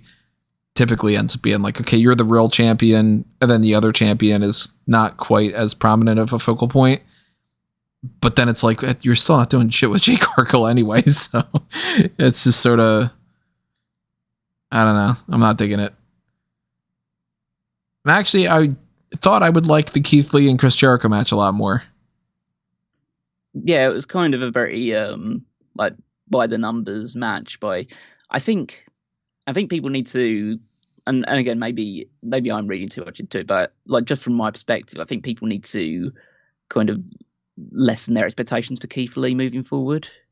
Just don't think that he can do what he used to do as much anymore through the mix of like the health concerns he's had over recent years, and just with age, you just can't expect him to just be diving over the top rope as much or doing like flips in the ring. Like he did a moonsault in this match.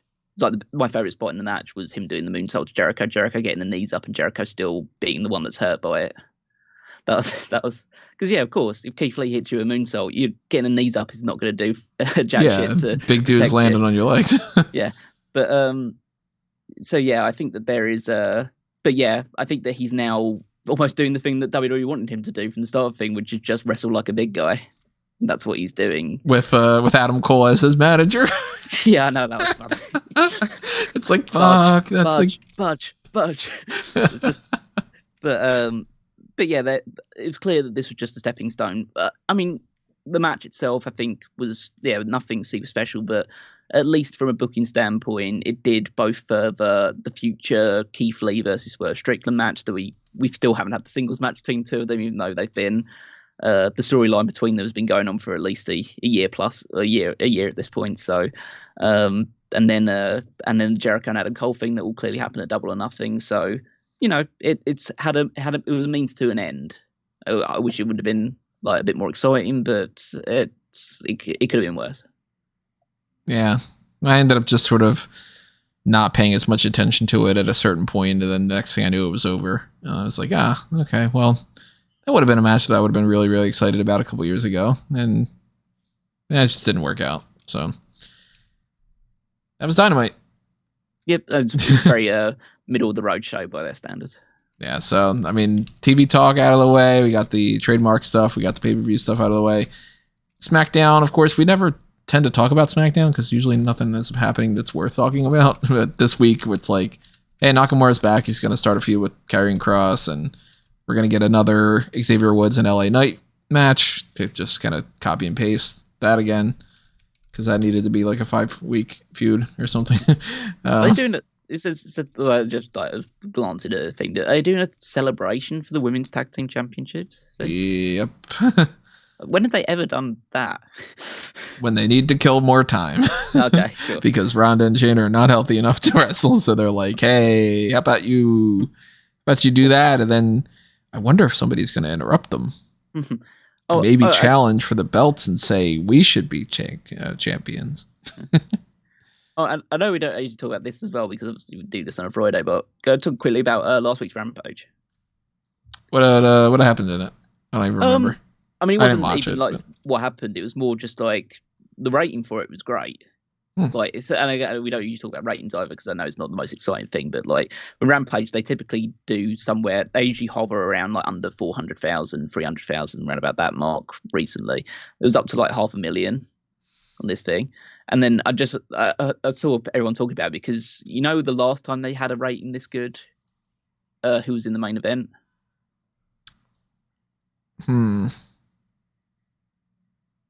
Was it Jericho?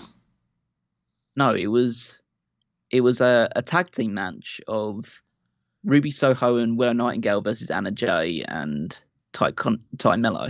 Huh. And who was in the main event of this show was Anna Jay versus Julia Hart. So it's just Anna Jay. But apparently, like she, because I watched that match, and like there was obviously I watched the show in general, but like watched that match in particular. She's gotten significantly worse in the ring. Like she's very slow, and I can't, in a way I can't blame her, because she took that big bump from Willow Nightingale in that actual tag team match that I mentioned as well, where she where Willow missed the table and ended up with Anna Jay hitting the ramp from the stage. Yeah. And obviously that she suffered some really damaged ribs after that, so I can understand that she's needing to get a bit more up to pace again. So maybe that was the reason why she was quite slow in that. Julia was great, and I'm so on board with the whole Julia aesthetic now, because her entrance was great and her winning was great, and she used the Black Mist and all that other stuff. But yeah, I just thought it was quite an interesting thing that it's just like she seemed, but despite what I think about her in ring at the moment, she clearly is like. She must be some kind of draw. So I just thought that was interesting. I mainly want to talk about it because I was like a big fan of Julia's entrance. I want to see more of Julia Holt on like Dynamite and Rampage. Well, if you want to see more of us, then you can make sure that you do the Pick Your Poison tier on the Patreon or the channel membership, and you can directly sponsor the idea of us doing more content. Should also stay tuned to the Darkcast. And I was thinking throughout this episode, I'm like, you know what? I kind of like that idea, that split roster thing, and maybe whether or not you guys are able to join or interested in joining and all, or maybe I end up just doing it on my own. Maybe that'll end up being the Darkcast for this month, just to kind of spark a little bit of interest on that end. Which, by the way, if you guys don't see the Darkcast things popped up on there because you are not getting the alerts for that, I mean, I do post them on smarkoutmoment.com. I know some people, for some reason, they're like, hey, I never go to the website. I only go on the YouTube channel and everything. So you miss on some of that stuff. But you might not know that a Darkcast thing's happening because there's no real way for me to put that out there of like, here's a link to that if you are a part of the Darkcast tier and stuff. But we do that stuff every once in a while where we just take like an actual main event and do it for the Darkcast. So it might be the case for this month. I don't know. We still got to figure that out a little bit. But maybe it ends up being the main event next week. Maybe we end up going with the wrestlers in the wrong era thing. Maybe we do something completely else related, not in the slightest draft kind of spectrum.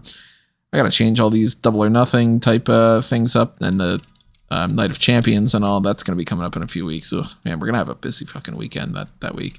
It's going to be the same as Mania to a certain extent. But, yeah, I mean, if you want more of us, stick around. Obviously, keep paying attention to not only Smark Out Moment, but also Fanboys Anonymous for the things that I'm putting up on there. We did a Shazam Fury of the Gods fan tracks the other day.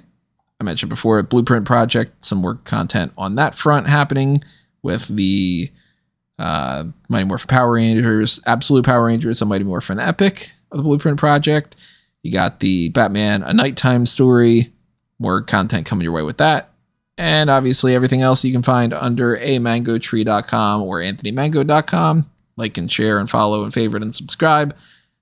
Check me out at Tony Mango. Check out Rob over there at Dude Felice, and check out what Callum is up to as well. Yep, you can find me on Twitter at Wigmeister14. Over on smarkoutmoment.com, there is the Power Rankings, my weekly contribution every Saturday where I rank the WWE Superstars that I'm not watching. But I'm still reading about. So I know enough to guide my way. Fantasy League, again, still at the moment on hiatus, but will be returning in some fashion. And yeah, you'll find out more about that close to Backlash time. But yeah, we'll have plans. Have tentative plans in place for how that one will be structured. Slightly different to the last one because I don't really want to be tracking the entire roster again like I did last year. It was a nice experiment. Not one that I will want to repeat. But yeah, other than that, yeah, as Tony said, do show some support to our fallen brother in following him out, Dude Felice, and checking out his stuff on Fightful and WrestleZone and all that other great stuff. And dudefelice.com, forever coming soon. Yeah, it's on the back burner. Eventually, it'll simmer a little more. And imagine I was the guy to announce it finally. Yeah, finally, I'm like, hey, go to dudefelice.com and it's up. Yeah.